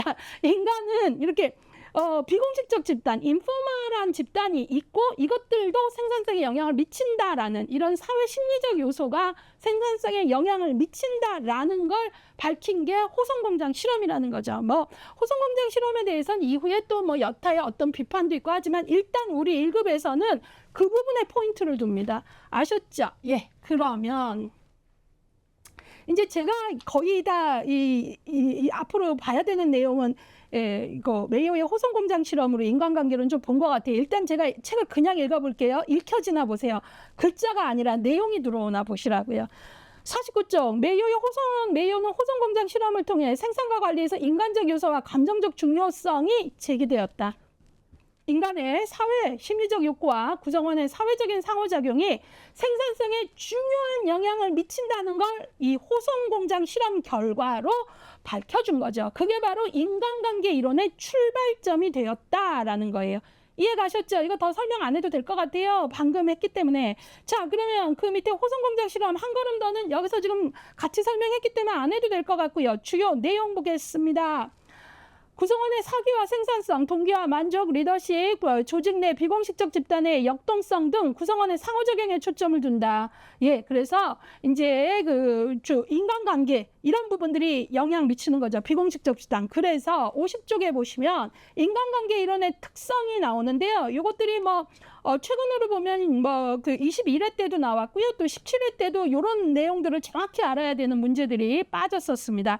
인간관계 이론의 특성, 창업 능률과 생산성은 인간관계에 의해 좌우된다. 그러니까 예전에는 호성공장 실험 이전에는 이런 가설을 검증하는 실험이 있기 전에는 그냥 생산성이라는 거는 그 지도 감독을 더 해갖고 통제를 해갖고 딴짓 못하게 하고 그렇게 뭐 이런 어떤 생각들을 좀 했고 그래서 잘해냈으면 그 더 잘하는 팀에게 돈을 주면 된다 생각했는데 인간관계도 생산성에 영향을 미친다는 걸 본 거죠. 그리고 조직 내 비공식적 조직은 개인의 생산성에 영향을 미친다. 아까 비공식적이라는 건 얘하고 나하고 친한 거잖아요. 그러면 각각 또 친한 사람 2명씩 데리고 왔잖아요. 그래서 총 6명이 한조가 됐는데 이런 비공식적인 인간관계가 생산성에 영향을 미친다. 그리고 근로자는 개인으로서가 아니라 집단의 일원으로서 앞서서 테일러는 어떻게 봤죠? 근로자는 집단이 아니라 우리 조가 잘하는 게 중요한 게 아니라 내가 더 똑부러지게 잘해서 더 차별적 성과금을 많이 받는 경제적 보상에 의해서 일하는 존재라고 봤는데 어때요? 메이어의 호성공장 실험에서는 인간은 그것만이 아니라는 거죠. 경제적 보상을 완전히 무시한 게 아니라 인간은 조직에서 집단의 일원으로서 행동하지 개인만이 아니라는 거죠. 그래서 집단 내 인간관계는 정서적인 것과 같은 비합리적인 요소에 따라 이루어진다. 그러니까 비합리적인 요소도 일에서 아주 중요한 요소라는 걸 밝힌 게 바로 인간관계론이라는 거죠. 자, 그래서 인간관계론이 사회복지 조직에 주는 함의는 일단 사회복지 조직에서는 관계가 대단히 중요하죠. 예, 직원들 간의 관계도 중요하지만 제가 늘 말하잖아요. 초기에 클라이언트와 사회복지사가 신뢰가 탄탄하지 않으면 사정도 방어가 많이 올라오면 제대로 안 되고 계획을 세우고 개입을 한들 큰 효과 안 나올 수 있다 그랬잖아요. 그 얘기예요. 그래서 사회복지 조직에서 그런데 인간관계로는 관계가 중요하다라는 걸 밝혔기 때문에 이 이론은 대인관계 기술, 클라이언트의 노력과 동기부여 등 사회복지 조직에서 중요시하는 요소들과 인간관계로는 부합하는 점이 있다라는 거죠. 예. 사회복지 조직과 나머지 다 안 읽어도 될 것 같아요. 자, 그래서 그걸 봤고요. 그러면 이런 지금 우리가 본 인간관계로는 앞서서 본 과학적 관리론 테일러니즘하고 한번 우리가 같이 볼 만한 이유가 있는 거죠. 예, 그래서 그 얘기를 하게 되는 겁니다. 예, 그래서 그 얘기를 이제 새로운 경영 전략으로 1930년대 이후 이제 어때요? 새로운 경영 전략으로 인간관계론이 대두되는 거고요. 이전에 이제 대공황 이전에 테일러니즘이 대단히 막강했다면 이제 이후에 이제 이런 이론들이 이제 대두가 된 거고요. 그러면서 이 두 가지 이론을 볼 건데 이 두 가지 이론이 무조건 다 차이점만 있는 건 아니기 때문에 공통점도 보고 차이점도 보겠다. 그 얘기예요. 그러면 두 가지 이론의 공통점은 뭐냐? 아까 관리 이론 나눠 봤을 때 고전 모형에 속한 테일러니즘하고 인간관계론 둘 다 큰 가지가 뭘로 빠져나갔죠? 폐쇄 이론이었죠. 예. 환경을 고려하지 않은, 외부 환경을 무시하는, 둘 다 폐쇄 이론이라는 거고요. 그 다음에 여러분들이 제가 늘 말씀드리는데 인간관계로는 관계만 중요시하고 생산성에 관심이 없다 이런 거 하시면 안 된다 그랬죠. 되게 순진한 생각이에요. 그게 아니라 모든 관리 이론은 기본적으로 조직에서 관리 이론은 어떤 요소가 생산성에 영향을 미치나, 그래서 인간관계로는 인간관계도 생산성에 영향을 미친다는 걸 밝힌 거니까 두 이론 다 생산성에 관심을 갖고 한 거죠. 그래서 노동자의 생산성, 능률 향상의 궁극적인 목적으로 개발되었다. 아셨죠? 그러니까 인간관계로는 생산성에는 관심이 없다 아니라는 거죠. 예, 그런 것들을 조금 보셔야 되고요. 그 다음에 이제 관리자층과 노동자층을 분리하여 실제 작업계층인 노동자층에 대한 연구만이 이루어졌다. 그 다음에 노동자를 스스로 동기부여할 수 있는 독립된 개체로 보지 않았다. 이것들이 두 이론의 차이점도 중요하지만 공통점이라는 거예요. 예, 이게 폐쇄 이론으로서 이 두 이론의, 예, 그래서 공통점 보시고 시험 문제가 차이점만 물어보겠습니까? 공통점도 물어볼 수 있죠. 그럴 때 맥락적 이해가 안 되면 답이 안 보입니다. 예. 자, 그러면 이제 차이점을 볼까요? 시기, 과학적 관리로는 먼저 나왔어요. 1930년대 이전, 인간관계로는 1930년대 이후. 야, 우리가 이제 1920년대 말부터 Great Panic이라는 대공황이 있게 되는데요. 이제 이런 차이들도 좀 보시고요. 과학적 관리로는 무엇보다도 직무 중심, 인간관계로는 인간 중심, 과학적 관리로는 공식적 구조 분석, 인간관계로는 비공식적 구조. 아무개와 아무개가 친하구나. 이런 것들까지 이제 볼 필요가 있다는 거죠. 과학적 관리로는 인간관은 기계와 부품화, 정태적 인간관, 인간을, 그쵸? 예. 그래서 근데 인간관계로는 인간은, 노동자는 뭘 가진 존재다? 감정을 가진 존재다라는 거죠. 예, 그래서 감정적인 인간, 예, 바로 동태적 인간관이죠. 살아 숨쉬는 인간이라는 거예요. 예, 주어진 시간에 일하고 딱 페이만 받는 그게 아니라 살아 숨쉬는 존재다라는 거죠. 자, 그 다음에 과학적 관리론에서는 X이론, Y이론 조금 이따 배울 건데요. 과학적 관리론은 X이론과 연결되고요. 인간관계로는 Y이론과 연결돼요. 이거 되게 중요한데요. 예, 조금 이따가 X이론, Y이론 제가 설명할 때 이거 같이 연결 설명할게요. 일단 과학적 관리론에서 기본적으로 X이론의 전제는 뭐냐면, 전제가 인간은 일하기 싫어한다예요. 그러면 싫어한다니까 여기서는 뭐예요? 관리자의 통제가 필요하고 지시가 필요하다고 보겠죠? 예. 근데 Y이론에서는 그게 아니라 인간은 일하기 좋아한다. 그리고 일을 통해서 자기 성장을 하고 싶어하는 존재고, 인간은 일을 할 때 일만 중요한 게 아니라 뭐 상사, 동료와의 인간관계 같은 거 영향을 미친다. 이런 관계가 좋으면 일도 더 잘할 수 있다. 이런 입장이거든요.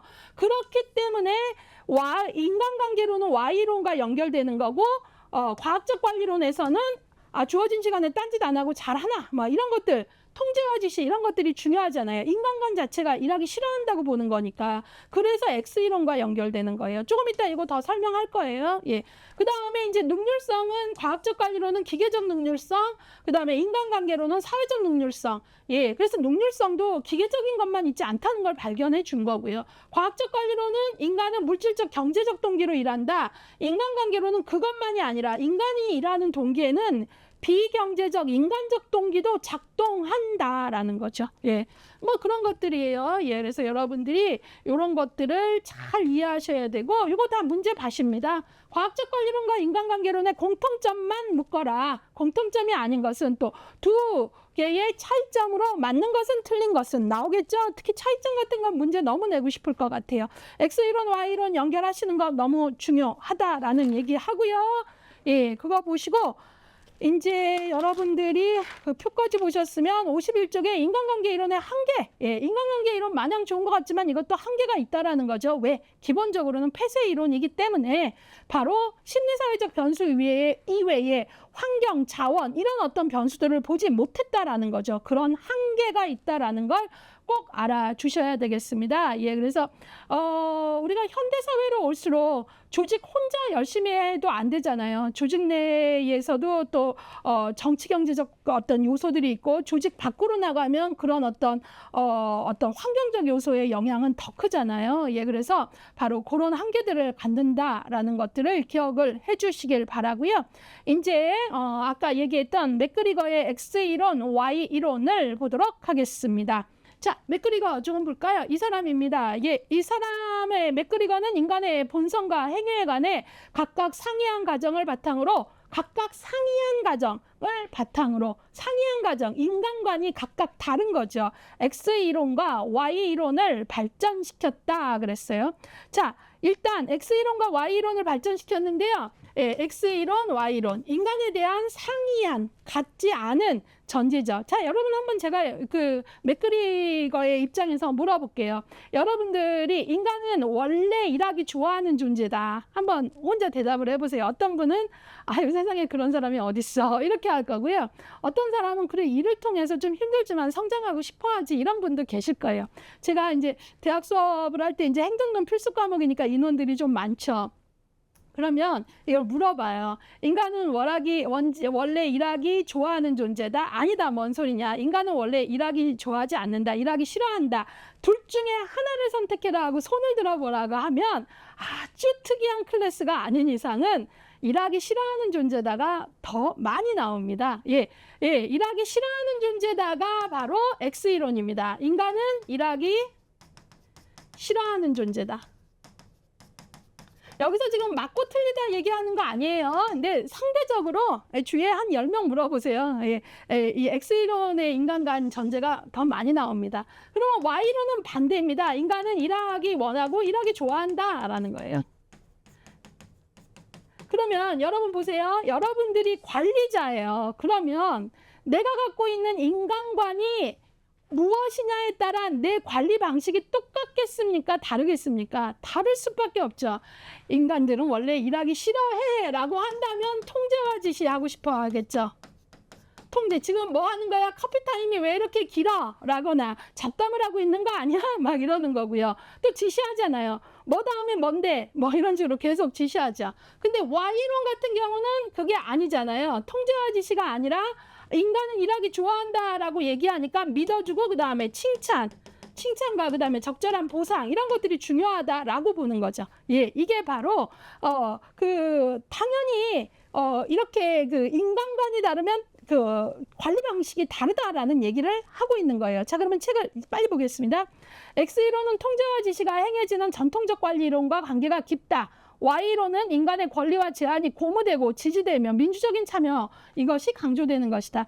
X이론은 그래서 그 밑에 보시면 사람은 원래 일하기 싫어하며 가능하면 일을 하지 않으려고 한다. 따라서 통제와 지시는 필수 불가결하다라고 보는 거예요. 그래서 이제 아무래도 X이론에 근거하게 되면 관리자의 스타일은 되게 권위주의적이고 조금 독재적으로 갈 수 있습니다. 독재형으로 좀 갈 수 있고요. 그 다음에 이제 Y로는 사람은 본래 일하기 좋아한다. 그리고 인간은 자기가 오락과 휴식도 일에서 중요한 그 충전이고 인간의 본성 중에 하나고 좀 기다려주면 알아서 티타임은 15분 이내로 갖고 다시 또 일할 거다. 이런 어떤 믿음이 있는 거죠. 왜? 인간은 self control이 있다라는 거죠. 타자에 의한 통제가 아니라 스스로 자기 통제와 self direction, 자기 지시. 내가 지금 오늘 몇 시까지는 이 일을 끝내야 되지. 이게 있는 존재다. 라고 믿어주는 게 Y이론이라는 거예요. 됐죠? 예, 그렇기 때문에 아까 X이론, Y이론 우리가 테일러니즘에서 아까 봤을 때 테일러니즘에서는 어때요? 예, 바로 X이론하고 연결이 되는 거죠. 예, 적절한 관리자의 통제, 지금 왜 이렇게 산만한 거야? 좀 속도를 올려볼까? 뭐 이런 어떤. 예, 근데 Y이론은 그게 아니라 인간관계론하고 관계가 되는 거죠. 됐나요? 예, 그러면 그 두 가지 입장의 차이를 아셔야 되고요. 예, 그 다음에 이제 여러분들이 제가 그 두 가지의 설명에 대한 것들은 지금 요 정도면 나머지는 리딩이 가능하실 것 같아요. 예, 그래서 바로 요 그림 설명으로 가겠습니다. 예, 요거요. 예. 52쪽에 보시면 이런 그림이 있는데요. 예, 여러분들 우리 매슬로우는 인행사에만 만나지 않습니다. 매슬로우는 이렇게 그 행정론에도 나옵니다. 예. 매슬로우의 욕구 단계 1단계 생리적 욕구, 2단계 안전, 3단계 사회적 욕구, 4단계 자기 존중, 5단계 자기 실현인데요. 자, 여러분 착각하시면 안 돼요. 인행사에서는요. 바로 여기 자기 존중의 욕구까지가 베이직 니드죠. 베이직 니드이고요. 그 다음에 5단계만 메타 욕구였어요. 예. 그쵸? 예.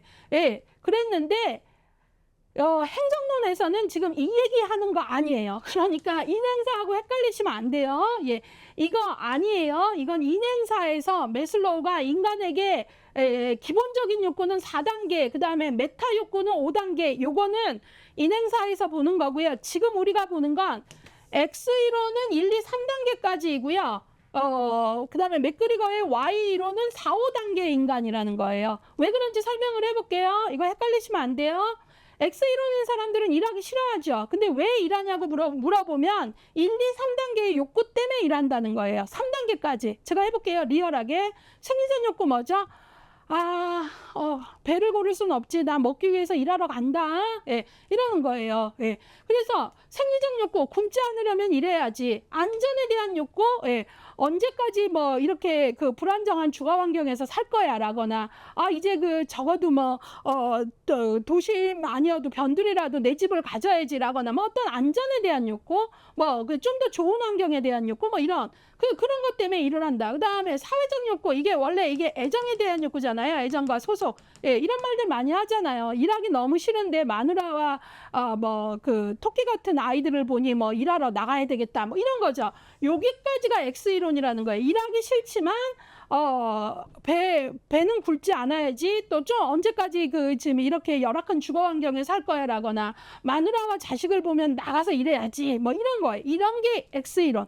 근데 Y로는 그게 아니라 일하기 좋아, 뭐 저기잖아요. 이거는 뭐냐면 자기 존중의 욕구. 일하기 조금 힘들긴 하지만 이 일을 잘하니까 나는 내가 참 좋아.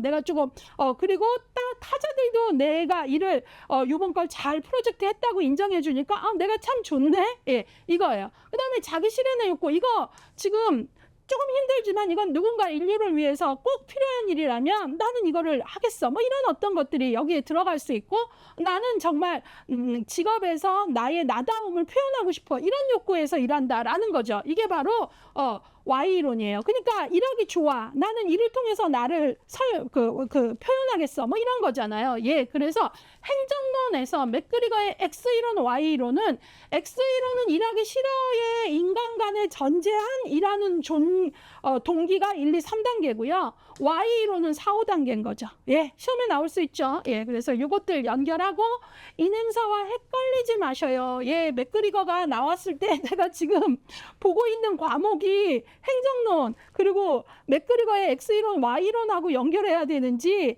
인행사에서 말하는 베이직 니드와 메타 니드에 대한 얘기인지, 이 단계에 헷갈리면 이제 답은 이상해집니다. 예. 그래서 보면 시험 보시고 아예 공부를 안 하신 분은 그냥 한번 봐봤어 하시는 분들은 후유증이 덜해요. 내가 너무 안 했지. 시간 노력도 안 했고. 근데 보기는 봤는데 헷갈릴 정도로 보신 분들 있죠. 예, 완전히 자기 걸로 못 만드신 분들은 시험 볼 때 봤는데 이렇게 헷갈리거나, 아니면 어머 내가 미쳤지. 왜 내가 여기에서 이거를 베이직 니드하고 메타 니드로 생각을 한 거야. 아이고 내가 정신 나갔어. 이런단 말이에요. 그러니까 한 번만 더 보세요. 예, 이게 누가 반복하느냐의 시험입니다. 이 시험은. 예.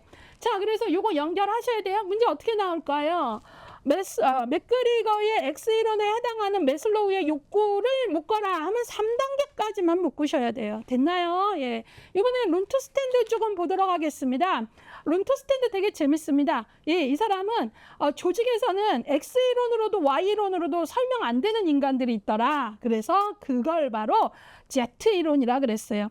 예, 그래서 우리가 보통 X이론은 아까 조금 어때요? 그 권위주의적이고 조금 또 그 통제적인 어떤 그런 관리자라면, Y이론은 조금 민주적이었잖아요. 그래서 X이론이 너무 심해지면 독재적이겠죠. 근데 여긴 민주적이라면, Z이론은 그냥 자율권을 인정해주는, 뭐 자유방임이라고도 하는데, 위임하고 자율권을 아주 그냥 최대한 인정해주는 거를 얘기하는 게 Z이론입니다. 예, 바로 어떤 인간들은 X이론으로도 Y이론으로도 설명되지 않는, 그러니까 특수 분야에 존재하는 어떤 조직의 어떤 사람들은 지금 일할 시간이다, 티타임 왜 이렇게 오래 갔냐, 뭐 이런 얘기 안 해도 알아서 고도의 자유방임적이고 자율적 분위기에서도 일할 수 있는 분위기만 조성해주면 인위적인 동기부여는 가능한, 하지 않아도 되는 그런 사람들이 있더라.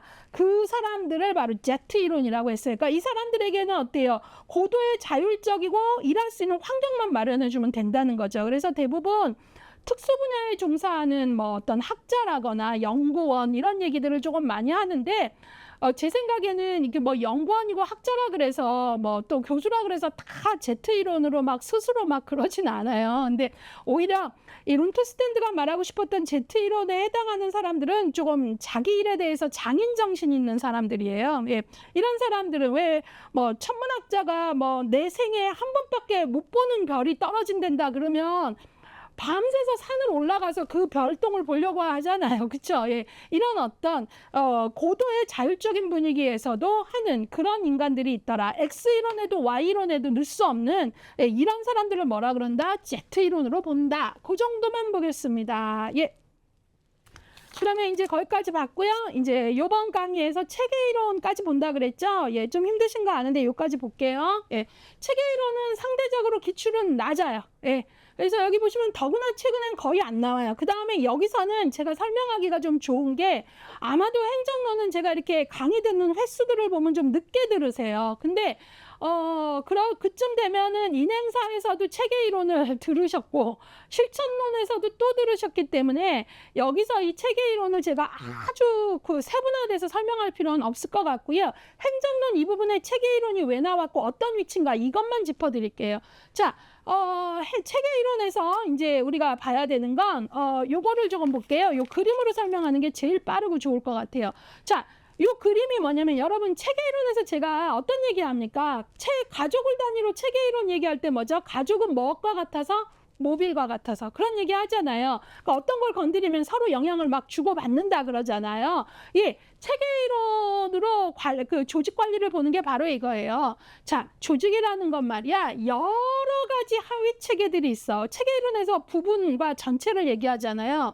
경계 하위 체계, 생산 하위 체계, 유지 하위 체계, 적응 하위 체계, 관리 하위 체계가 있는데, 이 중에 관리 하위 체계가 하는 일은 혼자 막 열심히 해서 되는 일이 아니라, 관리하기 체계는 이 각각의 하위 체계들이 여기 다 서로 영향을 주고받는 여기 공통분모가 있잖아요. 전체가, 부분들이 전체로서 잘 상호작용하고 전체로서 통합되도록 하는 역할을 하는 게 관리 하위 체계야. 예, 지금 우리가 얘기하는 게 뭐예요? 바로 관리란 뭐냐라는 걸 가지고 베버의 뭐 이론부터 테일러 이론에서 쭉 보고 있는데, 체계 이론에서의 관리 체계가 하는 일은 여러 하위 체계들을 통합하고 조정하는 일이다 라고 얘기하는 거예요. 그래서 바로 이 관리 하위 체계가 혼자 잘해서 되는 게 아니고 통합하고 조정을 잘해야 된다. 이게 관리 하위 체계의 일이다 라는 거예요. 그러면 여기서 생산 하위 체계는 뭔가, 유지 하위 체계는 뭔가, 경계 하위 체계는 뭔가, 적응 하위 체계는 뭔가를 설명할게요. 조직으로 지금 우리가 인행사에서도 배웠잖아요. 체계이론에서 사회체계 이론으로 오면 모든 인간이 만든 결사체에 적용할 수 있다 그랬잖아요. 그중에 조직에 적용을 해본 거예요. 이해가셨죠? 예, 그러면 조직에서는 사회복지 조직이라고 얘기해보면 생산하위 체계, 사회복지 조직에서 생산은 뭐죠? 서비스, 프로그램이죠. 예. 이런 서비스나 프로그램, 클라이언트에게 우리는 서비스와 프로그램을 생산한단 말이에요. 그게 잘 되려면 유지하위 체계, 이게 바로 직원이거든요. 예, 직원, 인사관리 관련. 이 직원의 퀄리티가 좋은 서비스로 나가는 거죠. 유지하위 체계가 잘 돼야 돼요. 그리고 또 봤더니 이제는 경계하위 체계가 중요해요. 바로 우리 조직이 꽉 문 닫고 있으면 어때요? 점점 더 쇠약해질 수 있고요. 경계하위 체계는 바운더리, 문 열고 밖에는 어떤 일이 있는지 알아보는 게 경계하위 체계가 할 일이에요. 아, 노인 인구가 계속 증가하고 저출산 문제가 심각해지고 있는데 우리는 지금 어린이집이 2개나 운영되고 둘 다 인원 미달이고 노인한테는 우리가 급식 제공밖에 안 하고 있네. 노인의 욕구가 복합적인데 이런 것들을 환경, 인구라는 변화에서 경계하위 체계가 알아차리겠죠. 그러면 이 경계하위 체계가 이걸 알아차리면 적응하위 체계에게 이 정보를 주면 적응하위 체계는 프로그램을 연구 개발하는 거예요. 아, 임금 체계가 그렇게 바뀌었으니까 우리 프로그램이 노인에게는 무료급식만 주고 있는데 이게 아니라 노인들의 사회 심리적 욕구를 위한 프로그램들을 좀 만들어 봐야겠다. 뭐 이런 것들이죠. 여가 시간들을 좀 더 노인들이 원활하게 할 수 있는 거 뭘 해볼까? 아, 여가가 어르신들 계속 화투만 트시는데 텃밭 가꾸기로 조금씩 텃밭을 가꿀 수 있게끔 복지관 옆에서 그런 것들을 조금 해드리면 어떨까? 자기 만족도 있을 거고 뭐 이런 어떤 그게 바로 이제 여기서 좋은 프로그램을 연구 개발을 하는 거죠. 근데 그러면 여기서 보세요. 전체적으로 좋은 프로그램이 나오려면 좋은 직원이 있는 것도 중요하지만 어때요? 환경 변화를 읽어내는 경계하위 체계가 일을 잘해야 어때요? 좋은 프로그램을 연구 개발할 수 있는 요건들이 나올 거고 이 연구 개발은 또 직원에 의해서니까 서로 어때요? 다 맞물려서 상호작용하는 요소가 있죠. 이게 잘 되도록 관리하위 체계는 중심에서 뭐예요? 지시명령만 하는 게 아니라 조정하고 통합하는 걸 잘하는 거. 그게 관리다. 지금 모든 이론들은 어떻게 해야 우리 조직을 잘 관리할까? 좋은 생산성을 낼 건데 체계 이론에서는 관리 하위 체계, 관리란 바로 여러 하위 체계들의 특성을 알고 이것들이 잘 건강하게 기능적으로 상호작용해서 부분들이 전체로서도 잘 움직이게 하는 거야 라는 거예요. 이해가셨죠? 예. 그러면 이제 요것들을 설명한 걸 가지고 교재를 그냥 딱딱 매칭하는 걸로 정리를 끝내겠습니다. 자, 그러면 체계이론 53쪽에 보시면 53쪽 거기 두 번째 문장 조직은 각각의 기능을 수행하는 하위체계로 구성된 복합체이다. 하위체계는 생산 하위체계, 유지 하위체계, 경계 하위체계, 적응 하위체계, 관리 하위체계로 구성된다. 체계 이론은 조직의 문제를 체계를 통해 분석할 수 있기 때문에 관리자에게 유리하다. 그랬고 거기 밑에 보시면 개방체계, 폐쇄체계가 나옵니다. 그렇죠? 예. 그러면 폐쇄체계는 외부와 교류하지 않는 체계이죠. 그렇죠? 그 외부와 교류하지 않으면 우리 인행사에서 뭐죠? 문 꽉 닫고 있으면 체계가 점점점 쇠약해지는 경향성. 그걸 뭐라 그랬죠? 엔트로피라 그랬죠. 거기 엔트로피 나오네요. 예. 그래서 폐쇄 체계에서는 체계 안에 에너지 정보, 자원 등이 외부로 나갈 수 없으며 이는 엔트로피로 설명된다. 뭐죠? 체계가 계속 쇠약해지는 경향성으로 설명된다. 그 얘기죠. 자, 그 밑에 개방 체계는 다른 체계와 에너지 정보 상호 교류하는 거죠. 예, 그래서 바로 거기에 이제 그거까지 우린 써주면 좋죠. 개방 체계는 그러면 엔트로피가 아니라 뭐죠? 체계의 쇠약해지는 경향성이 감소하는 네겐트로피로 설명할 수 있는 거죠. 예. 그래서 이걸 보고요. 근데 이제 체계 이론에서는 이제 이 우리가 개방 체계, 폐쇄 체계 얘기를 하면서도 동시에 또 뭐냐면 이 세상에 어떤 조직도 100% 개방 체계, 100% 폐쇄 체계로 존재할 수 없다라는 것도 인정합니다.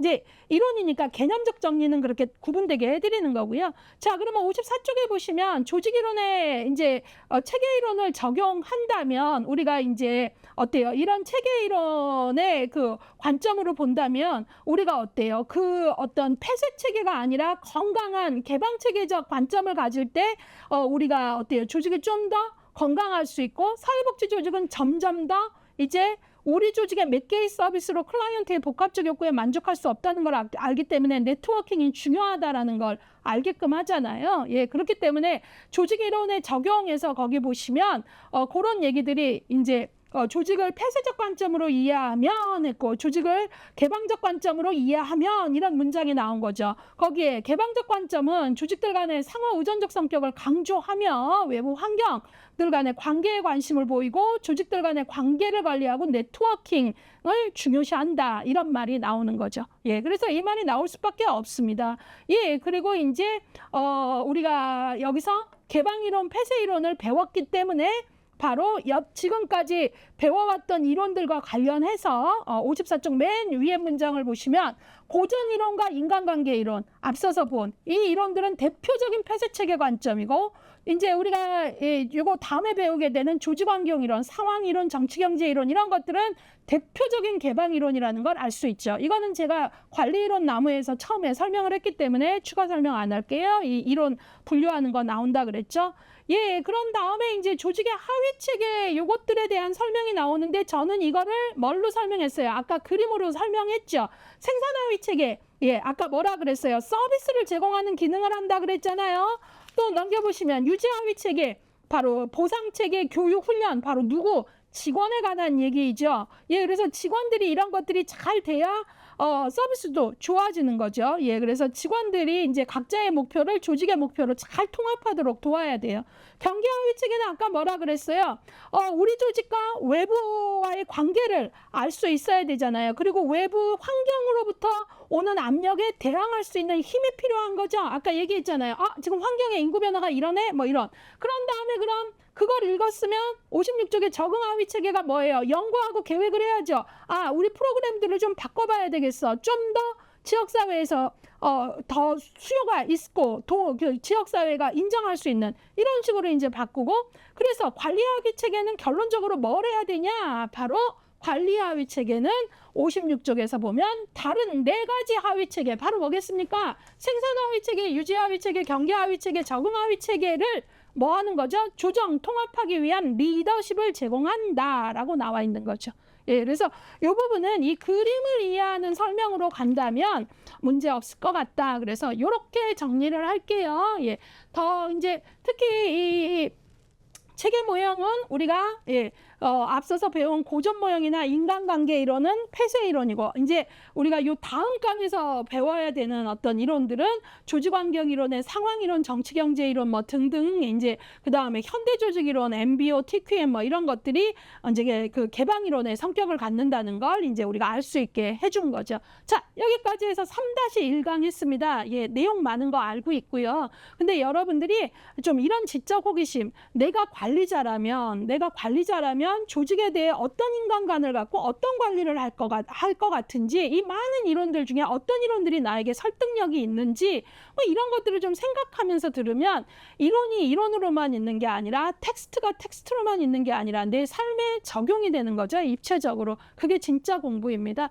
자, 그래서 그런 생각도 좀 갖고요. 3장 행정론에서 기출 높죠. 예, 지난 5년간 한 해에 3.6문제, 4문제 정도 기본적으로 나왔다라는 걸 기억해 주시면서 여기에 좀 정리해 보세요. 나름대로 뭐 시각적인 표현으로 하셔도 좋고요. 그 다음에 가로 넣기, 그 다음에 실력 쌓기 해보시면서, 자, 3장 3-1강 저랑 같이 하셨고요. 예, 3장 책 덮지 마세요. 3장 잘 해내면 뒤에 내용들도 갈 수 있는 지구력이 생깁니다. 자, 3장 저하고 잠깐 쉬셨다가 3-2강에서 뵈면서 끝까지 같이 가도록 하겠습니다.